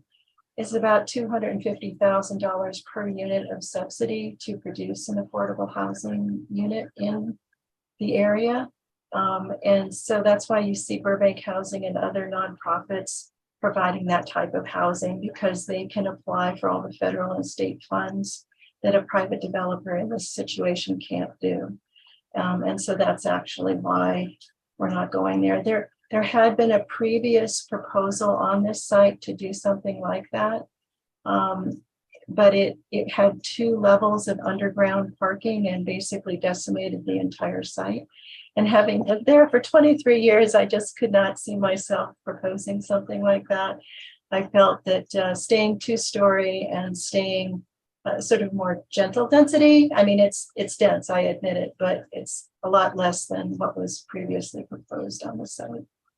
I hope that answers your question. Yeah, it does. And I, my dream is that there'd be a pot of money sitting there somewhere where when they see your project, say, okay, yeah, you can have the funds to support those units. But I understand the problem with the height and the hill for that.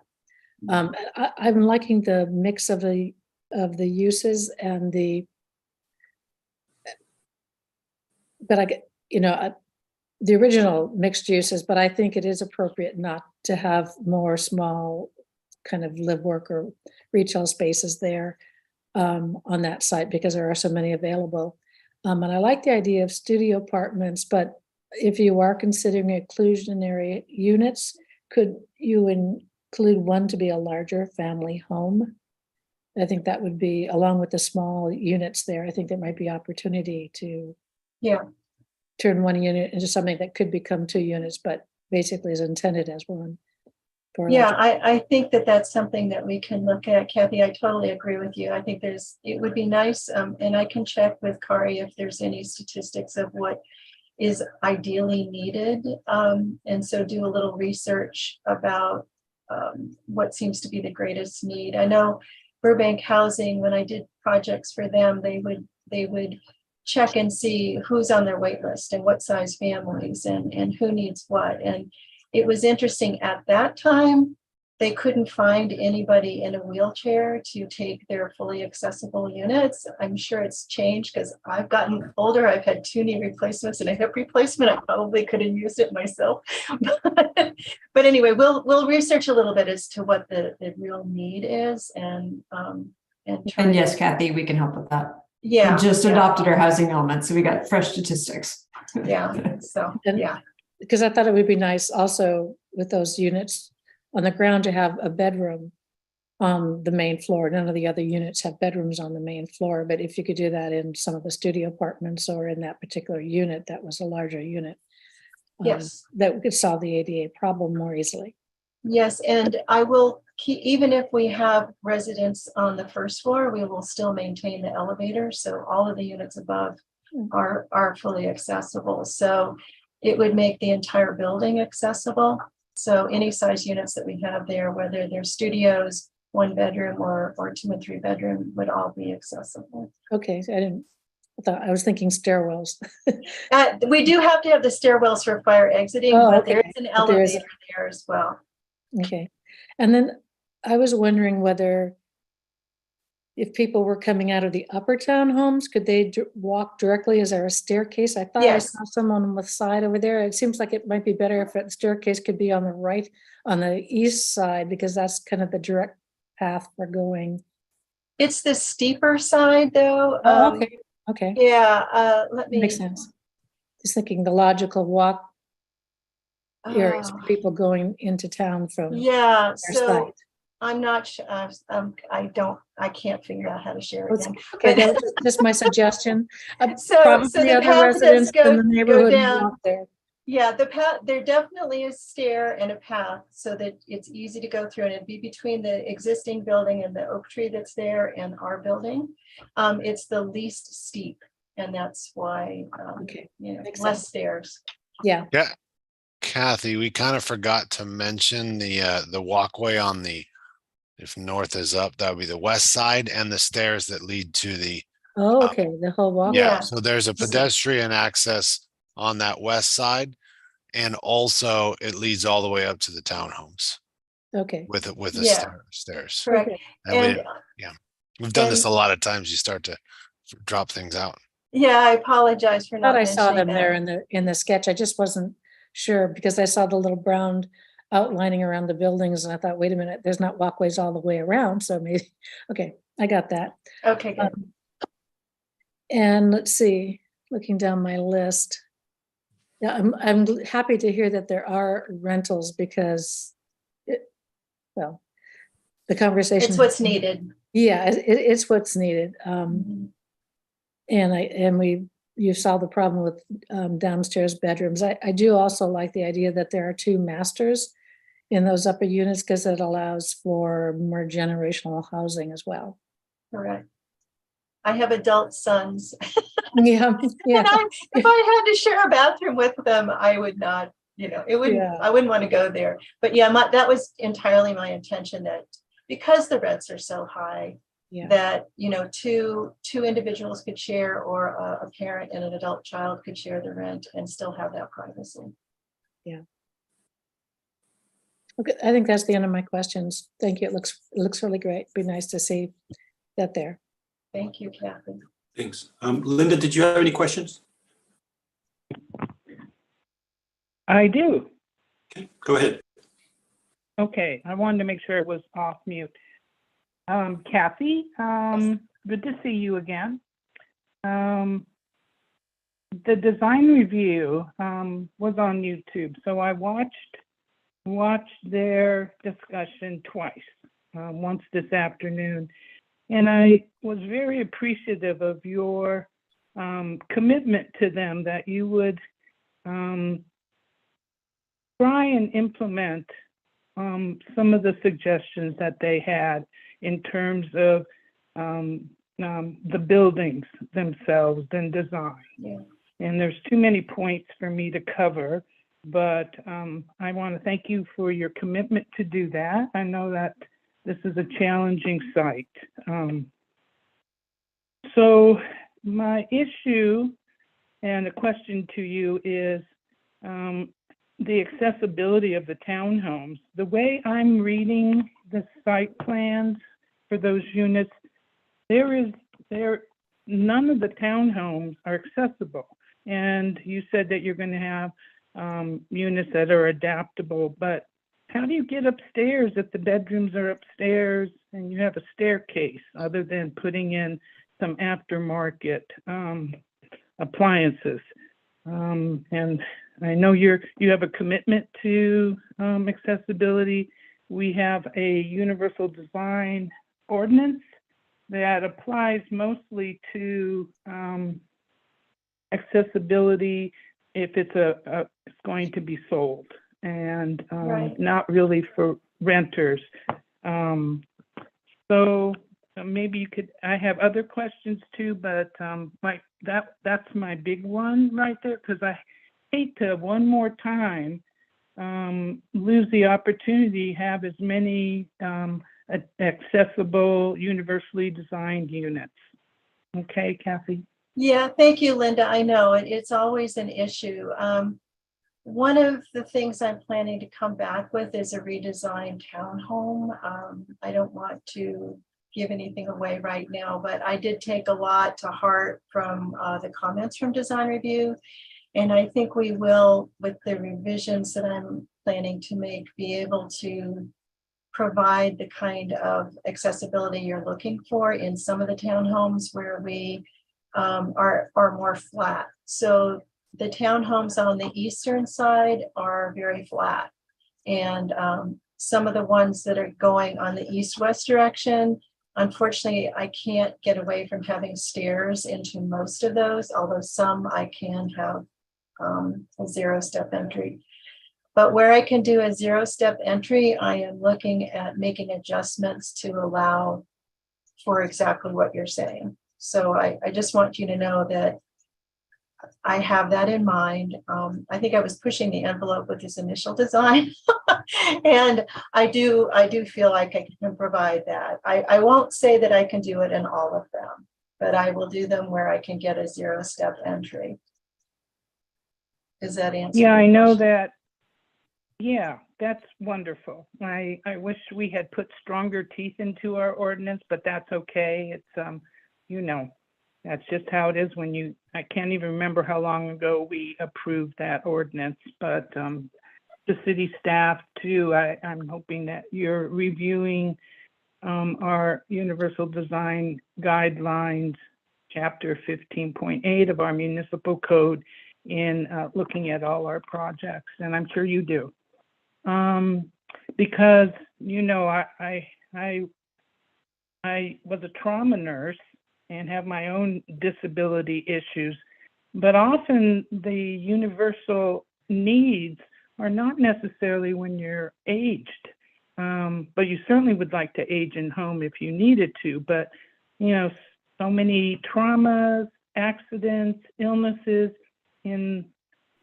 throughout our lives necessitate that. So just really pleading for that, because I may need one.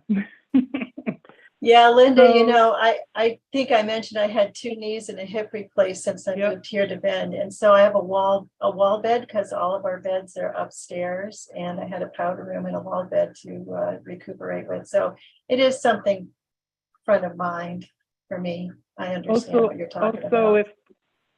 Yeah, I know it's easier to put the adaptability in as you're building it than to try to do it after it's already built, in terms of the widths of the doors and how you get around in the bathrooms and the kitchen and all of that. And also, you know, the requirements would be, if it was a universally designed unit, it would even the heights of the doorbells and all of that, you know. So, and also visual and hearing stuff as well. So can't have it all, but I know that you will try as hard as you can. I trust that with you for all the years I've known you.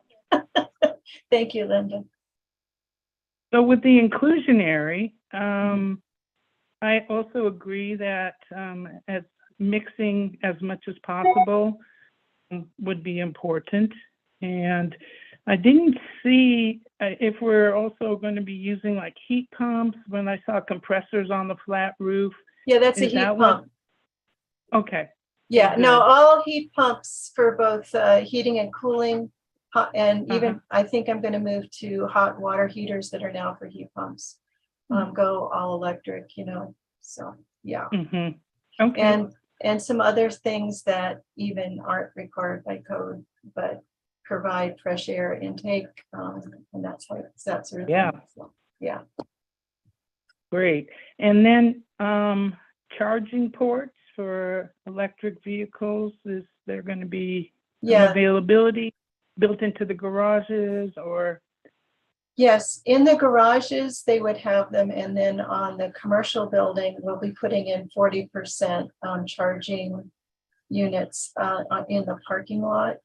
If you've had a chance to go over to the Barlow Crossing townhomes, you'll see the charging stations that we put in there.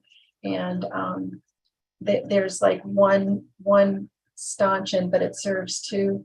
And it's, so there'll be opportunities for electric car charging in both the townhomes and in the commercial building. Okay, and I think I remember seeing there's going to be some solar available. Yeah, well. everything has to have solar now. And actually Sebastopol was ahead of the state on that. You should be proud of that. Probably. But yes, there's solar on everything. Yeah. Okay, so then it would be solar assigned to each individual unit, or Correct. it's just a conglomerate of electrical Yeah, solar. it's easy. I mean, there is technology to individually meter when you have an apartment situation. And so we would do that with the commercial building, but then on the townhomes, every townhome has to have everything by itself because they're on individual lots. And so each townhome will have its own solar. Okay. All right. Thanks for the questions. You're welcome. Thank you, Linda. Paul? Thanks. Oh, you're muted, Paul. Saw that. This is kind of more of a staff question, I guess, but looking at the staff report, you have this table, the development standard table. It doesn't have kind of column headings. And my question is more about the density. I don't really understand this table and the density that it's, because I don't really know what the columns are laying out. I'm kind of guessing there's a column for the commercial office standards and the R7 standards. Yeah, that's correct. So it's actually the table, I was having a hard time transferring it over. So there was a few columns that got kind of chopped off in a way. Well, I guess I'm actually looking at page 3 of the staff report. Yeah. Yeah. So I'm just not sure what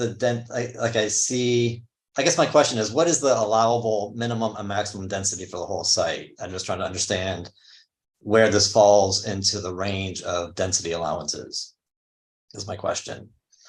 And if you can provide that, or Kathy, if you want to provide that, I'm not sure who can provide that, but I'm just trying to, couldn't understand it from the table what it was.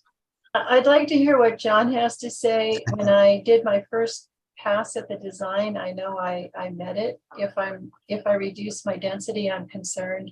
I mean, I think I may be reducing the density, and I just want to make sure I don't fall below the required. But then also if we're converting some of the commercial building into residences, you know, how does that play into it? So good question. I would love to find out myself.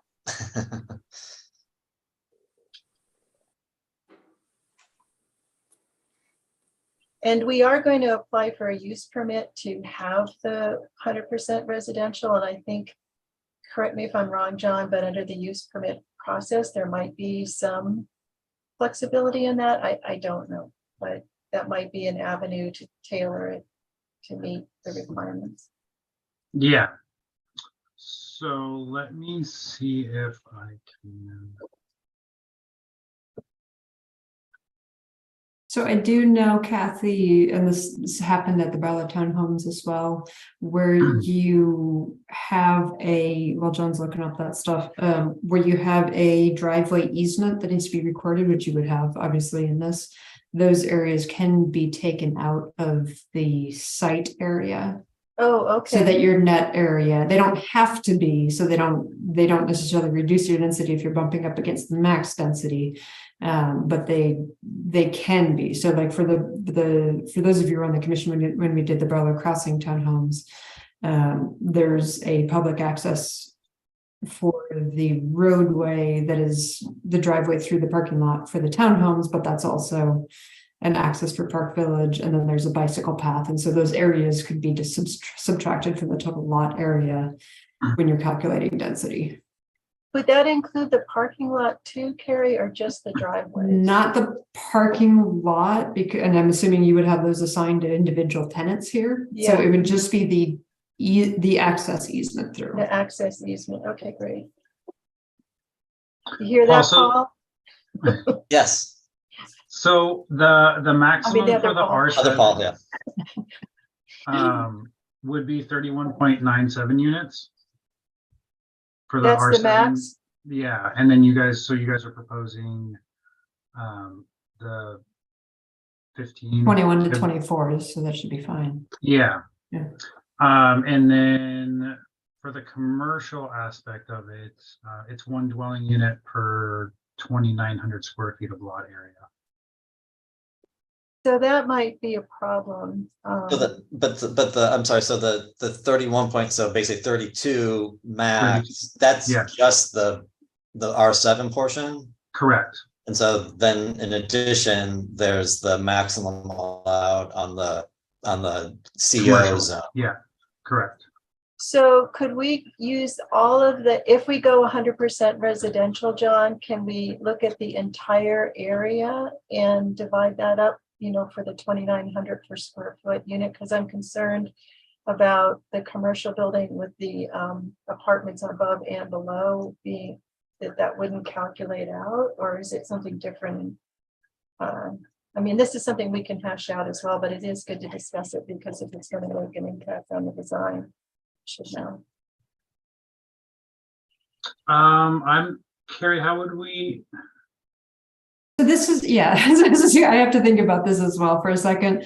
We don't normally have split zoning like this, so it's usually one or the other. So I think what we would do is, I agree, we could deal with it through the use permit because you're doing a fully residential only on one parcel. And what does that mean? Certainly there are amenities for each in both of those areas. But normally, and I believe when it came in for that, the preliminary review, the way we interpret it was you would calculate the two different densities separately. So there's for the back part where it's R7, what's the area that, divide that out by the 29 units per acre. And then the front is, the commercial part is divided out by the number of units per acre or by the units square foot per unit. Same thing, just different way of calculating it that's based on the commercial zone. So I'm thinking of reducing some of my density on the townhomes to get wider townhomes to provide the accessibility that Linda was talking about. And I'm worried, is there a minimum that I have to be on that R7? We do have a minimum density for R7. That was actually the other thing gonna look up. I think you're above it, but it's, let's just see what it is. I think I have it calced out to 15.48 units. Okay, so you're fine. Yeah, but if I reduce it from 15, would I still be fine? I mean, in order to make the units wider to meet the accessibility, I'm going to have to lose some units and. Right, but I think you'd still be fine because you have the shared driveway that you would be able to okay. take out of that, right? So that's not the. Okay, great. So Thank you. my question is if the planning commission is amenable to this being a 100% residential project, and I guess part of I'm trying to think how to phrase this. So my question, I guess, to you, Kathy, is that, because the site currently has the split zone, it's like a commercial office zone and then the residential zone. And I see that the way the site was developed sort of addresses those two things differently. You have the front is commercial, so we're doing it this way. The back is residential, so we're doing it this way. Mm-hmm. My question is, if this whole site is allowed to be 100% residential, would you still approach it in the same way, or do you think you would rethink the kind of overall layout? Because I guess as an architect, that would kind of make a difference to me as how I approach a project. If I came to a project that was, the site is all R7, for example, I would approach it one way. Whereas if it's two zones like you were given, you would approach it a different way. So I'm just wondering if it goes to 100% residential, would you kind of rethink the way the site is laid out, or would you kind of stick with the way it is? You would just make more residential at the front, I guess, the kind of street side. Well, it's a good question, Paul, because I did approach it with the split zoning, but I'm also approaching it with where the leveler areas are of the site are at the back and at the front, and avoiding the really steep middle. Mm-hmm. So it was a combination of both. But I also do feel strongly that the building on the front should continue that commercial feel of Healdsburg Avenue, and that at some point it might make more sense for that lower level to revert back to a retail or office use. And so it maintains the greater flexibility going into the future if I keep it designed pretty much the way I have it now. But I am intending to make significant changes to the way the buildings look based on the design review comments that I received. Mm-hmm. But my intention is to keep the high ceilings of that first floor so that it can convert to a commercial use at some point. Because we really don't know what the future brings. And my hope is that the buildings I design will last a couple hundred years and not, be a tear down. And so having that flexibility, I think, but also the fact that the way that the site slopes and where the leveler areas are going to continue to define how the project's laid out, if that makes sense. I think that makes sense. I understand this comment. I don't think I have any other questions at this point. Thanks. Thanks. Okay. I have a couple of questions. Is there going to be like a central mail box site as opposed to each location? I'm just kind of thinking about it as far as for deliveries and traffic and so forth. Yeah, it's required now. The post office won't let us do anything differently. And so what I would do is contact them to find out what's the optimum location for them. I'm also, in my mind, the changes that I'm making are going to probably lead to a location for that. Now, for the front building, the commercial building, it'll be a ganged location, but it'll be a separate location for the group of townhouses. So there'd be probably two mail hubs. Okay. And, I appreciate your thought on keeping that space flexible for, maybe in the future. But my question is, so what are you giving up certain things? In other words, what are the disadvantages of keeping that flexible? Do you lose some, residential amenities, or what, because, we don't know what the future is, but I find it hard to think about taking a living space and everybody being okay with now we're going to convert it to, commercial and take out a living space. But I'm just wondering, because my knowledge don't know, is what would you give up, if anything, to keep that flexibility? Well, my proposal is going to be to get rid of some of the parking in the parking lot to create a common green space for those residences. And should it ever convert back to commercial, unless the city has changed their parking requirements, that green space would have to be eliminated and parking go back in. The thing is that this site is so walkable and on a bus route, I don't want to overpark it, but I don't want to not meet your requirements either. So I don't think we're losing anything by retaining that flexibility. I mean, it'll be a little bit more expensive to build the first floor units because the ceilings are quite a bit higher.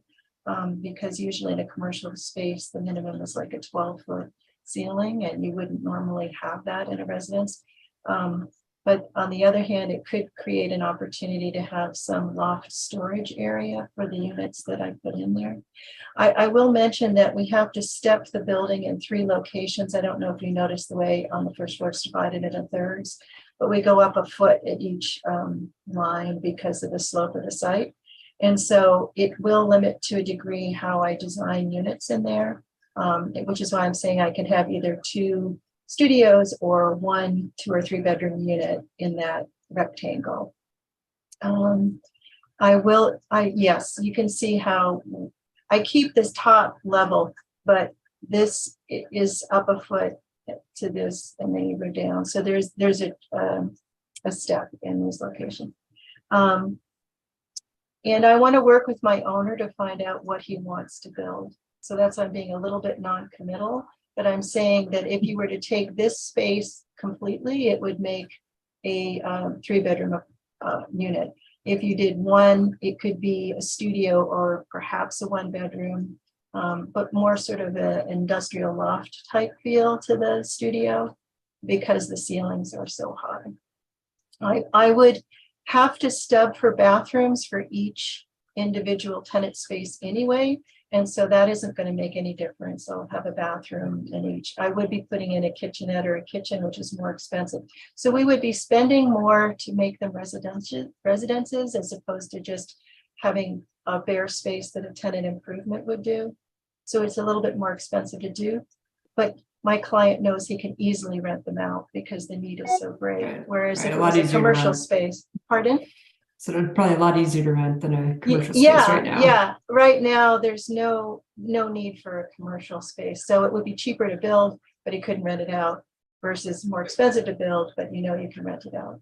Yeah, and just be concerned that if it's more expensive to build, then you might have to charge a higher rent for that space as opposed to just making it, residential. But like a townhome type situation or right. something. Yeah. Right. No, actually, because the townhouses have more surface area to treat than these internal spaces. So they're actually would be less expensive than doing a townhouse if that makes any sense. Okay. And I'm assuming you probably have to run different power to those in case it does turn industrial, or I don't know how that. Well, they're never going to be kitchens. We can't meet that all those requirements, and so they would just be a retail space or an office space. There's nothing extraordinary, but the number of meters, depending on how it would be about the same. It's a wash. Okay, and I really appreciate your thought on accessibility, and it sounds like you have a personal background in that, and so that's great. Just one other question is, does accessibility or that type of thought, does working from home as it seems to be more, does that come into play as well? Are there certain things that are thought out for that type of space? Well, I think in this case, the units are all really small, so I can't have like a dedicated flex space. It's more making sure that, the internet cables are in place and that sort of thing.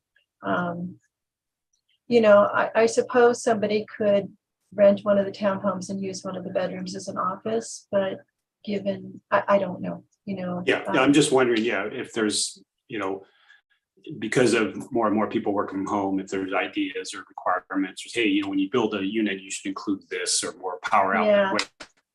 Yeah, if I had a larger unit, I would do more. These are just going to have to be really flexible within the space that I have to work with. Okay. All right. And so Jump in a quick question on the parking. Yeah. Kathy, did you do the calculations for the commercial parking lot just based on the commercial space, or did you include the our code now includes a shared parking reduction that's an automatic percentage? I did use the shared parking reduction. Okay, I mean, I'm sure that's something we could deal with in a use permit, but that's good.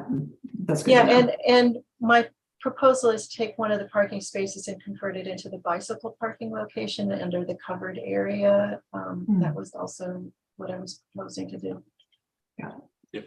That was one of the questions I forgot. Thank you for bringing that up.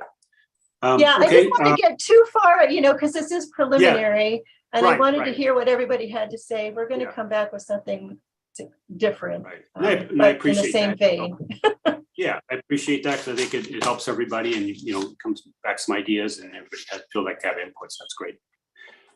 Okay, so if there's no further question, I'm going to open it up for public comment. Oh yeah, I'm sorry. There's that yellow hand I keep missing. Go ahead. Sorry about that. Thank you for waving. Sure. No, I kind of tagging on Carrie's question about parking. I'm just wondering, did you use any in your parking calculations? Did you use the street parking? Because I believe we allow you to count the street parking spaces towards your overall parking count. So this got asked in design review, and Carrie said only the deed restricted units are allowed to count on-street spaces. And so I'm not sure if that's the case. There's probably room for 4 on Murphy, which would be much closer for the townhomes. And I thought that on Healdsburg Ave, because of the bike path, there's no parking, but I noticed when I looked at my photographs, there's at least 1 parking space. No, there's the bike, there's a parking lane there. I mean, you do have the bus stop. So there's, you obviously can't park at the bus stop, but you have a lot of frontage. And I'm just looking on Google Earth, and there's definitely a parking lane there. Okay.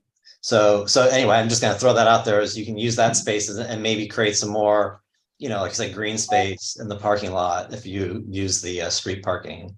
If I'm allowed, and Carrie lets me under the use permitting process, we could definitely look at that. Yeah. So. Yeah, I think it's actually in our parking provisions, Kathy, regarding for commercial and multifamily, you can count the on-street spaces towards. I'll send you the section of the code that refers to that. That'd be great. That would be great, because the more green space we can get and less parking lot in the back, I'm happy. But at the same time, I want to make sure I'm meeting all of your requirements. So. Okay. Any other comments or questions before we go to public comments? I did want to clarify one thing, Chair Fernandez, which I don't think our retired fire chief had a chance to loop back around with Kathy and Paul on this. While we talked about this at one of our development review team meetings regarding the parking, or sorry, the access route being through versus not through, which came up at the DRB as well. While the Hammerhead technically meets the requirements, he much prefers a through route as well for safety and access issues, evacuation and all sorts of other things. So the Hammerhead works technically for a fire truck, but it doesn't work so well for the emergency vehicle access. And so he really prefers a route that goes through as well. Yeah, and I did too, but I think you heard Paul's presentation. I really don't think we're going to be able to make that work. I'll have no units with 0-step entry at the townhomes if that's the case. We can't make it work. So, and save the roots of the oak trees behind because of the way we'd have to depress the road to, and that 12% grade is just not a safe road condition. And so I just want to be really honest that I don't think we're going to go that way, even if it was it was my preferred design initially, but I just don't see how we can make it work. And it would be even worse if we were to get closer to the Healdsburg Ave Murphy Road intersection. So, yeah, I mean, it destroyed all the great. First, when Paul first did it, he had all these retaining walls at the back of the property. And I said, well, my God, that like chops all the roots off of it. The oak trees, we can't do that. So that's how we came up with the proposal that we have. But I also am proposing to reduce some of the density of the townhome area in order to meet the wider units and so forth. So if that helps, there wouldn't be as many people using that section. And Carrie, when you mentioned preference versus requirements, it's a preference, not wouldn't be a requirement. You know, and I hate to speak for the fire chief. He's also retired now, so we have new fire chiefs. So it's a little bit sort of situation in flux. He was extremely concerned about the emergency vehicle access through to the back of the units, and also just for evacuation if needed, to have people trapped and not able to get out while vehicles are trying to come in and that kind of a thing through this. So we'll certainly have to, I mean, I wish there was a way we could explore things a little bit more in terms of, well, we can have Paul feathering grading on one side versus the other, Yeah. Or relocating things. I think it would be worth it given the fire chief's concerns. And that's probably a technical detail that we need to look at offline. Yeah, I and mean, really I look think at hard. I can understand if it was a bigger project, you know, you're trying to get through, but it just seems like a small enough project. But you know, I'm just a novice. Yeah, but if you have a fire in one of those back units, Yeah. and the fire department's trying to get in the same time people are trying to get out, or an evacuation situation, that's kind of where it's the access is a lot easier if you have two ways out of it. But just like with buildings, it's a lot easier if you have two ways out of them out versus one. Well, we can make Paul be available to the new fire chief to go over it as well. I think that would be probably good to do some Okay. sketching with we have an interim chief right now, but he is quite experienced. He's been a volunteer at Sebastopol, so he knows Sebastopol well, and he was a center on the center as a fire department staff. as well Would for you a number of years. provide me his contact information? I'll get that to Paul and we can arrange a meeting right away if you like. Okay. Yeah, Kathy, I'll get that for you. Okay. Okay. So try this again. Everett? Yes. Everett? Okay. Yes. About street parking on Healdsburg, the bus stop is somewhere in there. And then there's the queuing issues for Murphy. Kathy, how many on-street parking you see available at on Healdsburg in front of the project? You know, Linda, I didn't think any was allowed because I thought because of the bike path it wasn't allowed, so I didn't try to measure that out. Right now the bus stop is kind of smack in the middle. So I'm not sure. I'd have to look at how much is used for the bike. I know on Murphy I could fit 4 to the south of where our driveway meets Murphy. I don't know how many I could fit on Healdsburg. I can look at that for sure, but I don't know how many. I'm sure. All right, thank you.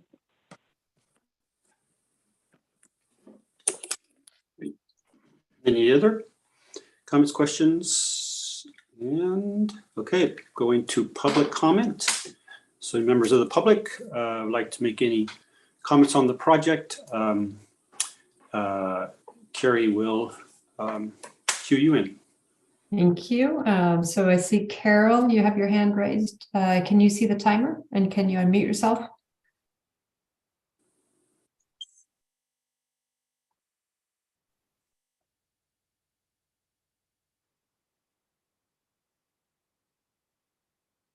Okay, can you hear me? Can you hear me? We can hear you. There's a little bit of an echo. Okay, it's probably my husband's iPad. Hold on a second. I think take that out of the room. Okay, hi. My name is Carol Capria, and I live on Healdsburg Avenue. Are you still hearing the echo? No, you're good. Thanks. Okay. Right across the street from the proposed project. And I wanted to start off by saying, I know I only have 3 minutes, so this is going to be quick. And I understood Linda to say there was too many points from the design review board meeting for her to cover. I did attend the design review board meeting, and I wanted to compliment the members how I learned a lot from their very thoughtful comments, questions, and suggestions. It was really well. It was well worth my attendance. You have to excuse me. I keep hearing my husband's iPad. 1 second, Glenn. Can you turn your iPad off? I am so sorry, but I keep hearing myself talking twice. Okay, so I wanted to just say that I'm going to go for it and read my notes from that meeting. And I also want to add before I start, I'm really happy to hear that changes have been made already to the project and will continue to be made. And really, it's very exciting to hear that. Okay, so the low demand for commercial housing is right up there. I understand and support the need for housing. And here are the notes. It's a quite forested piece of land.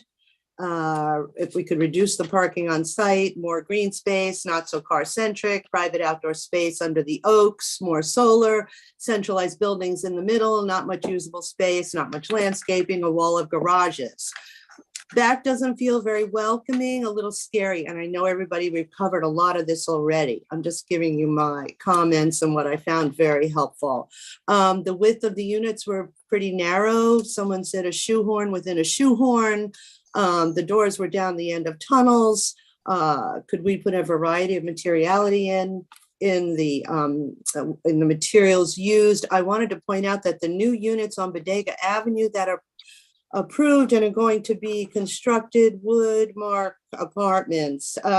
Murphy's a cut-through street, and having a traffic study will be great because Bodega backs up and people use Murphy as a cut-through. Murphy already backs up, and I pull out of Dufranc every morning to go to work. I work in town, making a left in stopped back-to-back traffic from the high school students. When the bike lanes were put in, then the lanes were changed.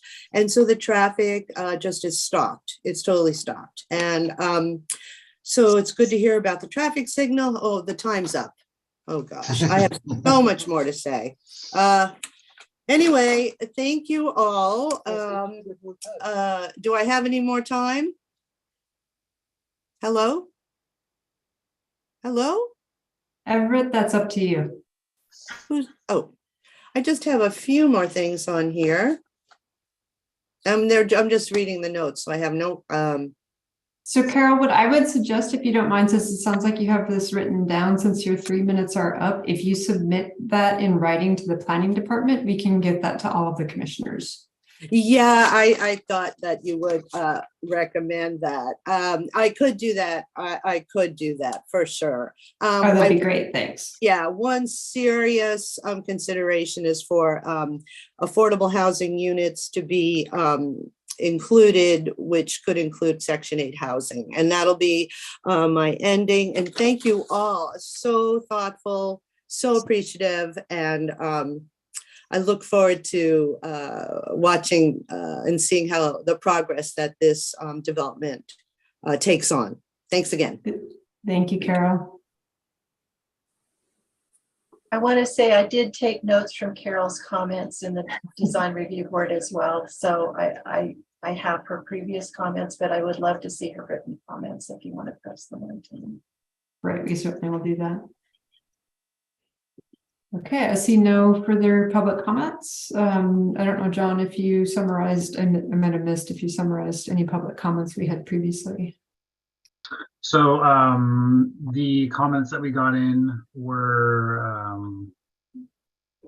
included in the packet, and then the ones that we received after the staff report had been written were sent off to commissioners and posted online or on the website. But no additional comments after that. Right, and as I recall, there was one that had concern of traffic and one or two that were supportive of the 100% housing. Is that fair? Yes. Great. Thanks. All right, Chair Fernandez, I believe that's it for public comment. Okay, great. I'm going to close public comment and bring it back to commission for additional questions and comments, suggestions for this project.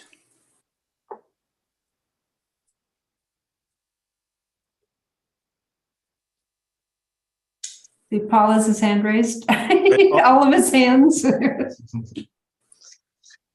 Yeah, thanks. So I'll start off by saying and I'm sure this is no surprise to everyone because I've been arguing for this for years, but I am 100% behind this being 100% residential. I don't see the commercial being of real value, particularly at this point in time. And to be honest, my preference would be to make this a residential project and not a residential, maybe in the future could be commercial, because I just don't see, like Everett said, I don't see us taking, I mean, I think we're always going to have a need for residential in Sebastopol. I just don't see us making that conversion. And I think it's one thing to have kind of a loft style, flexible, residential, possibly commercial space, but probably not for a 3-bedroom family apartment, in Sebastopol, maybe in, in more urban places. So I just feel like there's I think there are things you would compromise in trying to make a flexible space. And, just the windows, for example, a retail, a commercial space is going to have a lot of window on Healdsburg Avenue, and a residential unit's not going to want to have a lot of window on Healdsburg Avenue. So I don't, I think if you design first as residential, there's going to be minimal windows, and then it's never going to be commercial because who's going to want a commercial space with no windows? So I would just advocate for just looking at this as 100% residential and not a possible conversion in the future. So that's my suggestion. And I also just have a general sort of process, sequencing and how designs come before the Planning Commission for these kind of preliminary reviews. Because I feel like, and then kind of coming at this as an architect and having gone through this process before, I feel like it's much more useful for me as an architect, and it's actually more useful for me as a planning commissioner to see these projects even earlier and kind of less fully developed. Like I'd love to just sort of see a site plan at, kind of that level, and not have kind of rendered elevations. Like if this is a preliminary meeting and we're looking at rendered elevations, I kind of feel like, well, the project's kind of done. It's sort of designed. I might hear Kathy saying that she's redesigning and she's working on it, but I'm also sure that her and her team have put in a lot of time and hours, to get to this point. And now, design review and potentially us are asking them to go back. And I feel like just sort of for future, it would be really nice if we could have these preliminary meetings at a much more preliminary level. I'm doing a project in Santa Rosa right now, and I have to go to concept design review with colors and light fixtures and 3D rendered elevation, 3D renderings and all this stuff. It's like, what if you don't like my concept? The developer spent $100,000 on a concept design review package that they don't even like the concept. So that's nothing to do with this project in particular. I just sort of like us to think about this. That's an excellent suggestion, Vice Chair Fritz. And I know I've also encouraged people to come with multiple concepts. Yeah, I just found it, it's like I said, earlier that, as an architect, if I looked at this site as 100% residential from that get-go, I would I would probably do it differently than this kind of split zoning that we're looking at. And you know, I have my own personal ideas, obviously, of how that would be done, but I just feel like there's other opportunities, and maybe for the circulation as well. I could see this site developing in a different way, but I also appreciate where we are at this point. I don't, because I think the site, I think it's an interesting and challenging site, and it's a very unique site. And in some ways, I feel like because of the way the site has been developed to this point, it almost ignores some of the unique aspects of the site because of, you know, again, because of this kind of separation and trying to develop kind of two different pieces to two different zoning districts. Because, you know, having to put a 10 or 11 foot tall retaining wall, even if it's stepped, it's kind of like, I don't know, it's unfortunate because I think the slope is kind of interesting to the site, and it'd be interesting to sort of work the design into the slope a little bit more, rather than just like, oh, we don't want to deal with it. We can't deal with it. We're just going to have a big, you know, cut basically. Anyway, so that's sort of just my general feelings about it. But I guess, you know, really from a planning commission standpoint, I'm not sure what we're looking for other than this kind of, should it be 100% residential or not? I don't know if there's other specific sort of planning issues that you want us to address, or, you know, again, it sort of seems like there's a lot of design, you know, you've got a lot of design imagery that I could see the design review kind of having, you know, comments on, but from a planning perspective, I feel like the thing that's mostly being asked is this 100% residential. Is there other questions that us as the planning commission could be? And I'm asking this both to Kathy, the development team, and to staff. Are there other kind of specific things you want us to respond to or address as commissioners? Well, I think you bring up some really good points, Paul, and I totally agree with you. I'm doing a similar review process in Santa Rosa, and I know what you're talking about. But I will say I was appreciative of the city allowing us to have just a staff level review initially, because that's where I had that drive-through road.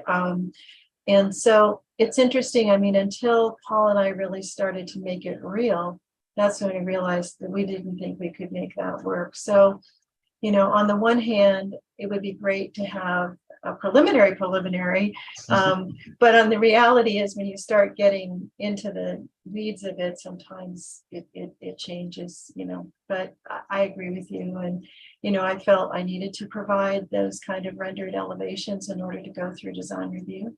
So yeah, if there was a more preliminary option, I think that would be great too.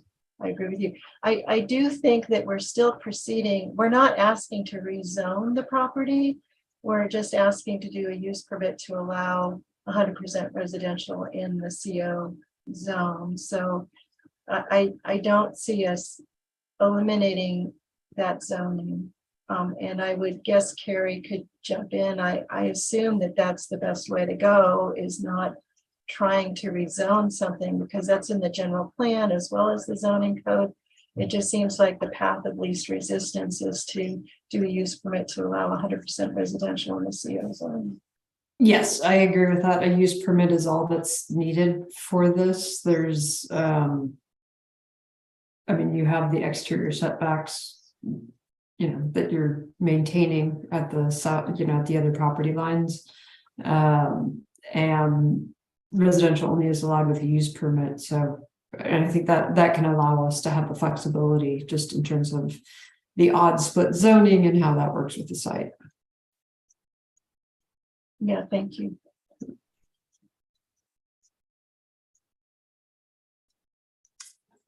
Anything else, Paul?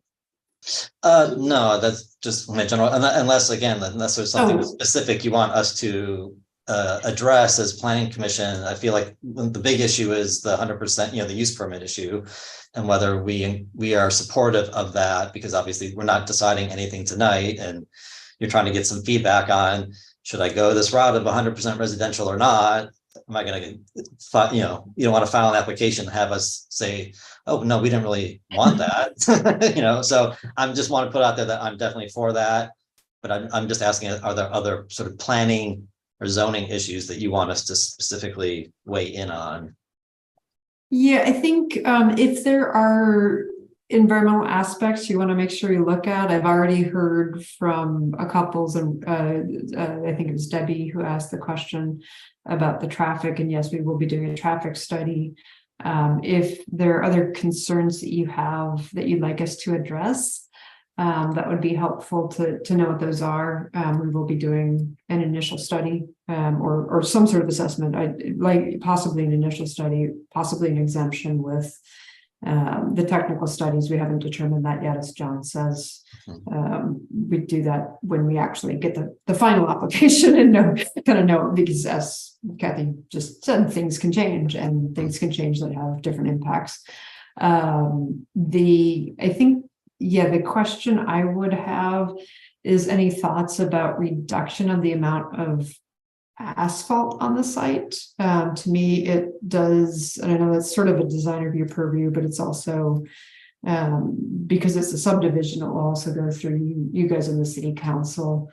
To me, and maybe that's part of where I kind of look at, hey, is there some way of getting, you know, buildings on, if you could do, like, say, buildings on either side and a driveway that goes through sort of like that, you wouldn't need you may not need a hammerhead. And I realize these are sort of the odd apartments down here, or townhomes down here, but it would kind of help reduce the massing and the amount and the feeling of the amount of parking and driveway areas on the site, because it does kind of, Paul, I think you kind of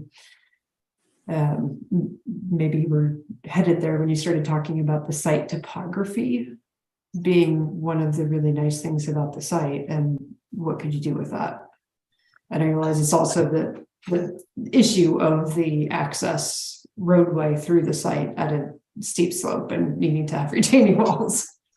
I mean, I do have an idea about that, and I'll just throw it out there. I won't go into great detail. Again, this is why I bring up the sort of, when does this come to the planning commission? At what point in the process? Because again, I don't want to ask the team to completely redesign the process, but you know, an idea that I think would be interesting. And it doesn't get this doesn't address the drive-through idea. It's kind of anti that a little bit. But I've been to several projects recently that I really have liked, where the parking is very separate from the residential, and these are 100% residential projects, and they just make such a nice kind of pedestrian, quiet zone in some ways. And I haven't looked at this site in great detail, the detail that Kathy and Paul have looked at it for sure. But again, having that kind of southern portion that is a bit flatter, as actually a parking, you know, putting all the parking up high, possibly, and then having the residential kind of being sort of like stepping down the hill and being able to still kind of have the hill being perceived as part of the more of an amenity of the project and not something to kind of get over. And that's just, I don't want to go into kind of great detail. If Kathy's interested in talking to me more about that offline, I'm happy to have a conversation. I don't want to spend a lot of time on that, but I just think there could be another way. And that's why, you know, again, if this had come to us earlier and we said, yes, go for 100% residential, there may have been a different approach to the project than having this kind of split zone that you start off with and you try to fit to that. And it's kind of awkward. In my mind, it's kind of strange that this was zoned in that way. And maybe, you know, when the maps were done, it's hard to know exactly where all the property lines. Sometimes you're like, oh yeah, just the frontage along Healdsburg Avenue, that should be, you know, commercial office, without realizing that was actually one parcel. And anyway, yeah, so I hear the kind of two access issue, and I think I kind of feel the same way that Everett does about, you know, for like a 7-unit project, sure, that's super important. I think for a 15-unit project, yeah, it would be ideal, but it seems like it's workable to have the hammerhead situation, you know, preference versus, you know, kind of practicality, I think. But Anyway, that's kind of my thoughts about those issues.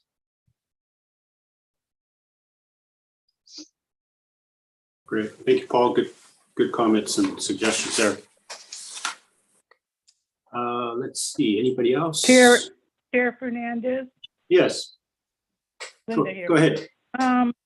You know, at the Petaluma Avenue homes, the requirement, the fire department wanted to have through flow, but it ended up that there was some bollards placed on Walker, I believe, if I recall the name of the, and so that they had the way of getting at it, and getting in, and in an emergency, I don't know if that's something to pursue. I am concerned about, you know, the traffic going in and out of Healdsburg Avenue. So just my 2 cents. Thanks.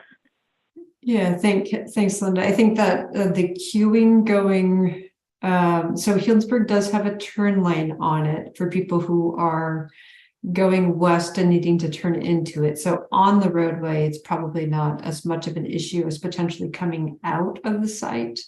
Trying to take a left turn can be difficult at certain times of the day, and traffic can get a little backed up to the right, but it is actually always easier to go, as in most places, it's easier to go right in that kind of a situation. So I think, Kathy, when we do the traffic study, we'll want to make sure you have appropriate queuing in that driveway coming down to Healdsburg. And I think that was why planning was sort of preferring originally, is that you could go out Murphy, and since there is a likely future signal at Healdsburg and Murphy, then that helps resolve that issue in that way.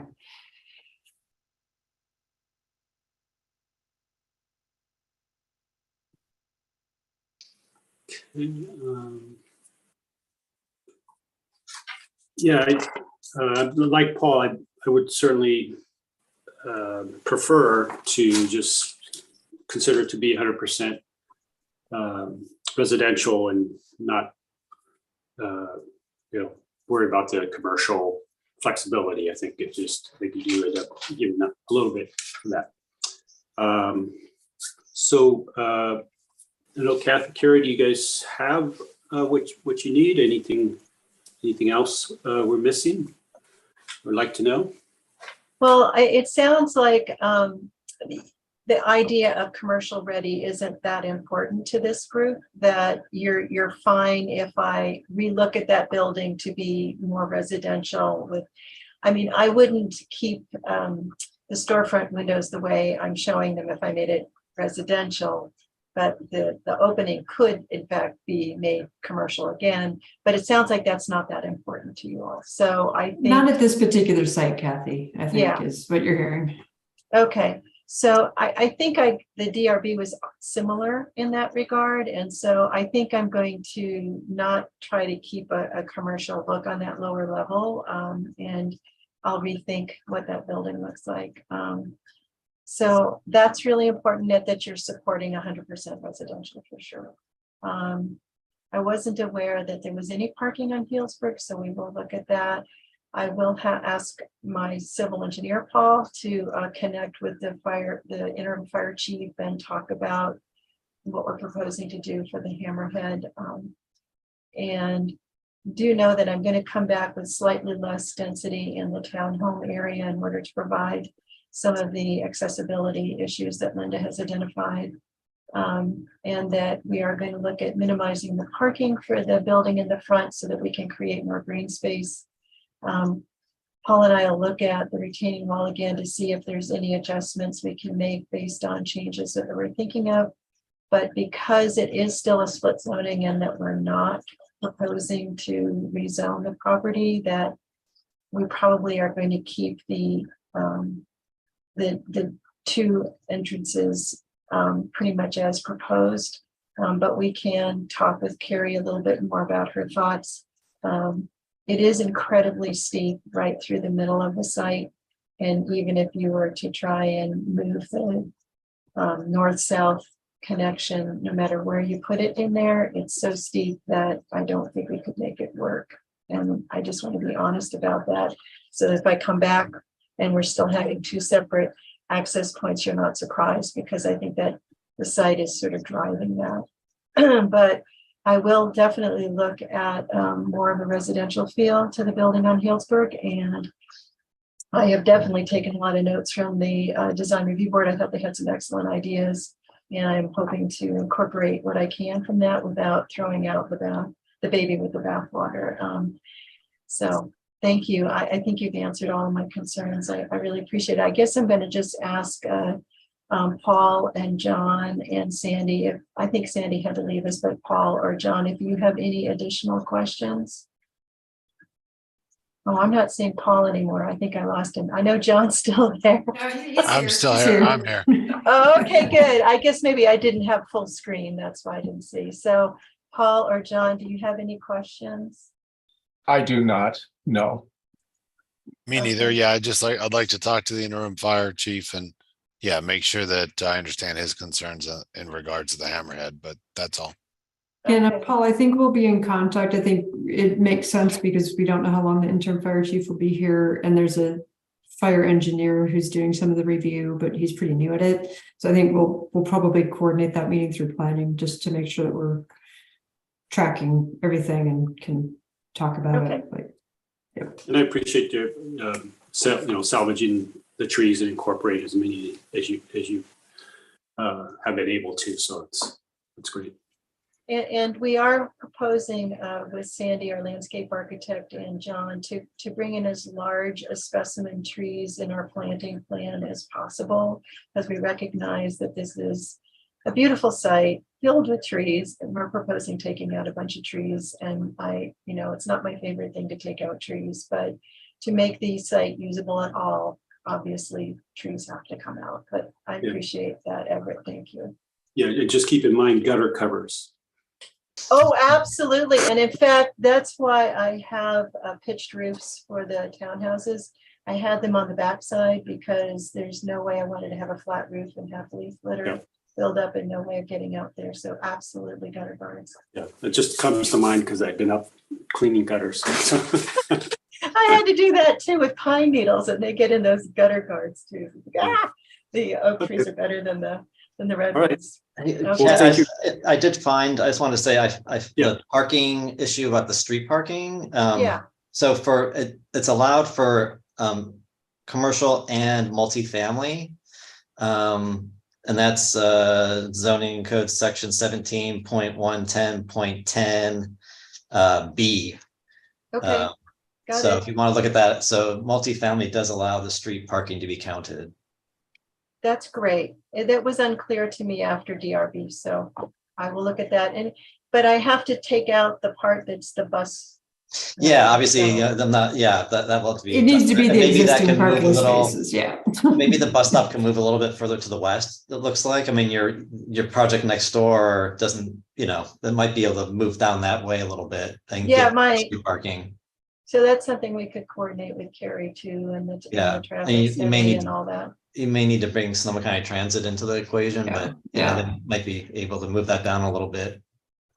I mean, just looking at Google or Google Street View, it looks like that could be possible. So. Okay, well, I'll definitely look at that. Check that out.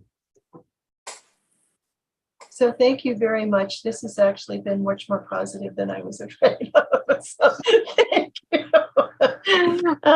So we'll be coming back as soon as possible. I mean, my client wants to keep this moving. So, Carrie will coordinate Paul with the fire and you and try to get that taken care of, and we'll come back as quickly as we can. Great. All right. Well, thank you very much. Thank you very much, everybody. Thanks, everybody. Oh, and I'm hoping that nobody's been damaged by all the rains. I know, we lost that one tree. Hopefully you're all okay. I know my office was without power for a while. And so my heart's with you. My son lives in Santa Rosa and I keep texting, are you okay? Is everything all right? The news makes it sound horrible from a distance, so hopefully you're all okay. Yeah, thank you for that. Okay, thank you. Bye-bye. Thank you, Kathy. It's moving on to item 7, subcommittee updates. Anybody have any updates? Okay. Planning director's report, item 8. Sure, thank you. So a couple of things. It is, sorry, I just got a text back from the city engineer asking about the Caltrans from the intersection. We'll deal with that later. The housing, the big news is the housing element was adopted by council last Tuesday. I think they only made one minor change to it, which was to, if we need to do financial support for ADUs, that we would, in the document, it says we would support the Napa ADU Sonoma ADU Center. They wanted to make sure that it's, and I'm twisting that, John, you can correct me on that one. It's, or they wanted to add, or another similar organization, just to make sure they had flexibility for that. That was their main component there. Otherwise, it was well received. There were 3 items that, as they reviewed it, that they considered potentially making changes, but they did determine that those could be handled through either other policy changes not in the housing element document itself, or as part of the later document. So one of them was they agreed with the additional rental education component that the Planning Commission had put in at the request of the Sonoma County Legal Aid. So that that was already in the document, and they appreciated that. I will be talking with Chair Fernandez about potentially scheduling them to come to this Planning Commission and do a presentation this spring, probably March or April, depending upon our schedule. The other was they did discuss what the Planning Commission had discussed regarding the comment about the 40% affordable to be able to get to not have a conditional use permit for residential only in commercial zones. They did decide to go with the Planning Commission's recommendation and leave it as it is, but then look more thoroughly at it when we do the workforce housing overlay work. And then we had a request from Councilmember Maurer to add language specifically calling out EMF sensitivities and other sensitivities in the regional accommodations section of that. And that was some wordsmithing the council was not comfortable at that moment, but it is something that directed staff to do as a way of continuing the last housing elements, which I believe said encourage the production of housing or provision of housing for EMF sensitive persons. As we talked about at the hearing, you can no longer have encourage or consider or anything like that in your housing element. It needs to be a do or do not kind of a situation. So that was that is mapped forward to look at that in our reasonable accommodations ordinance. So we will be doing that at some point to make sure that we have policies related to that. And so those are all not in the housing element, but things that we'll be working on.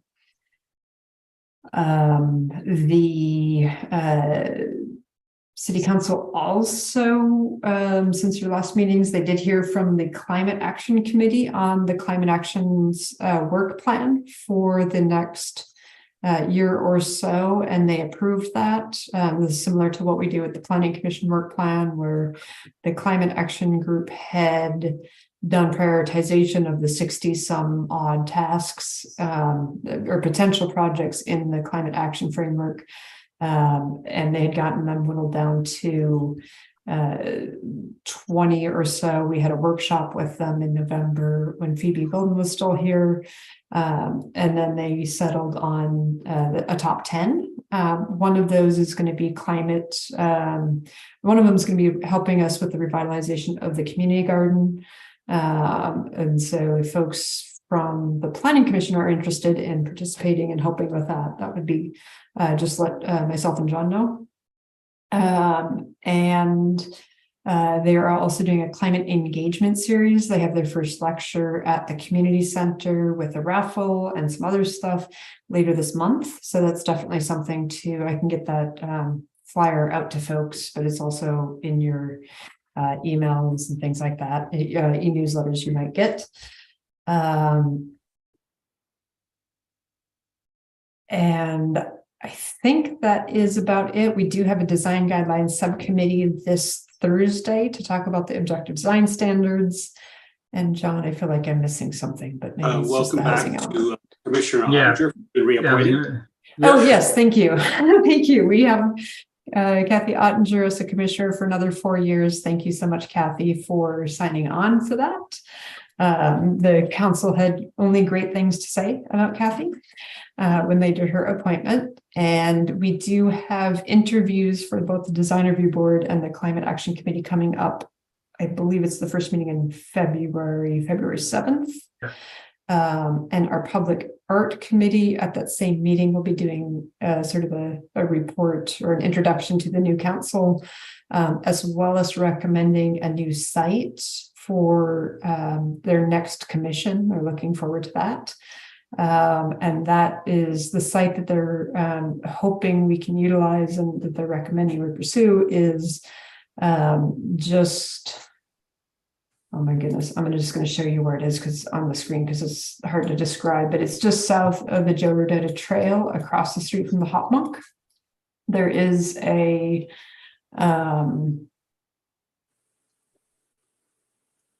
section of that that is, so here's the trail and Calder Creek is just on the north side of the trail. To the south of the trail, there's a big kind of open space. There's a little bit of a path cut through, and a very old looking bench, but we're hoping we can relocate the bench and do a nice big sculpture right there at the entry to downtown as kind of announcing that entry. That's their of the 4 sites that evaluated their preferred. And so I'm working with Regional Parks and County of Sonoma to make sure that they've already said that this is totally up their alley, but just now that we've gotten a site, I'm in contact with them to make sure we get that started with them as well. So new things. And that is actually part of what they liked about it was, and this is probably I believe this is from Lars Langberg from our Design Review Board member on the PAC, that the concept of Calder Creek and the SDAT to potentially get some sort of connection through, whether it's through the parking lot or some other way down through to Calder to Ice Park along the creek would be kind of a nice play to mark that. John, anything else? Okay. We do have a RFP out right now. The Barlow has proposed a hotel at the Guyaki site with the parking at 385 Morris. The 385 Morris, obviously the commission already reviewed last year regarding the environmental scenic open space. So we have an RFP out for that right now. We will be coming to the Planning Commission sometime this spring in some form or not other to talk about that project. It does require a number of conditional use permits the way they formed it right now. So, but that is up and coming. Kathy, you have a question? Oh, you're muted.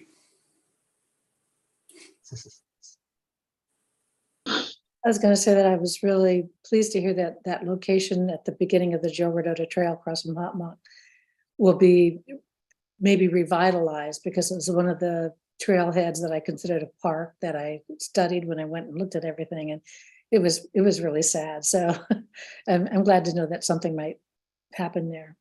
Yeah, no, I think that would be a great Really nice change. Paul? Speaking of public art, what's going on with the Ned Kahn sculpture public art piece? So that was approved like still, 8 years ago or something. Yes. Oh, I know. Way before I got here. That's all I know, Paul.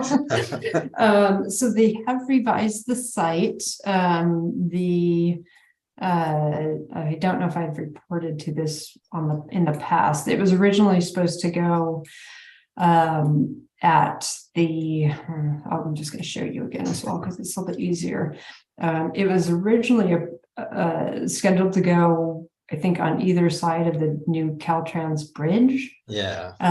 It became apparent after I'd been here and been working on the maintenance agreements with Caltrans for like a year and a half or 2 years, it just was not happening. We talked with the Public Art Committee and with Ned, and some of the changes Caltrans wants were also making it cost prohibitive. So we decided to change the site. The Public Art Committee reviewed a number of sites, and they did end up recommending, actually they recommended a different site, but they and the council finally determined to put it kind of right about where my cursor is here. So it'd still be an entry to the city or not. That did require geotech engineering, since it's a 35-foot tall structure and needs to be engineered. That geotech report is done. It was completed a few months ago, and I think Ned is waiting to get in the queue with his engineers on that one. So that's where that's at right now. I do know his fabrication of it, once he gets to the fabrication part of it, is only a couple of months. So hopefully the production of it, when that gets rolling, is quicker. And I do see that he's got his new studio kind of up and running north of town. If you've been past Mycopia, look across on the other side of the road and you'll probably notice it. Yeah, thanks. Yep. Any updates on the hotel, the Sebastopol Hotel? Yes, so they have, as you know, they pulled their building permit. They are waiting for a couple things from, well, they need to do some archaeology there, which obviously you can't do in this kind of a weather. Once they do that, they have their permits approved and ready to go. I suspect their contractor is basically saying, in this water, I suspect it will be spring. I haven't talked to them directly about that. I do know that they have the archaeology, but they were still lining up last time I talked to them. In the meantime, they are working and have had conversations with Caltrans about the improvements along the Petaluma side, because there will be a mid-block. It's not actually a mid-block crossing. It's a crosswalk right at Weeks Way. And so one of the things that we're working on, that engineering is working on with them, is since their approval, a couple of things have happened. One is that Caltrans is actually working on making this, cleaning up this crosswalk and making it into I always forget whether it's a Hawk or an RFAB. It's basically going to be a one with the flashing lights, but also with a solid light kind of stuff. So it acts as a stoplight at that intersection for pedestrian improvements. We're working with them to make sure that they were going to put their transformer box literally right here, and we're working with them to say no, you can't do that. That's the entry to the hotel site. Put it along McKinley, if so that where it's out of that kind of prime view. Also working with Caltrans, and the hotel is doing the engineering they need to do for this, to do a crosswalk at Weeks Way. I know this was part of the plan, but it hasn't been approved through Caltrans. We're much further along on that. That won't stop their start of construction, but obviously their improvement plans need to have all of this stuff worked out.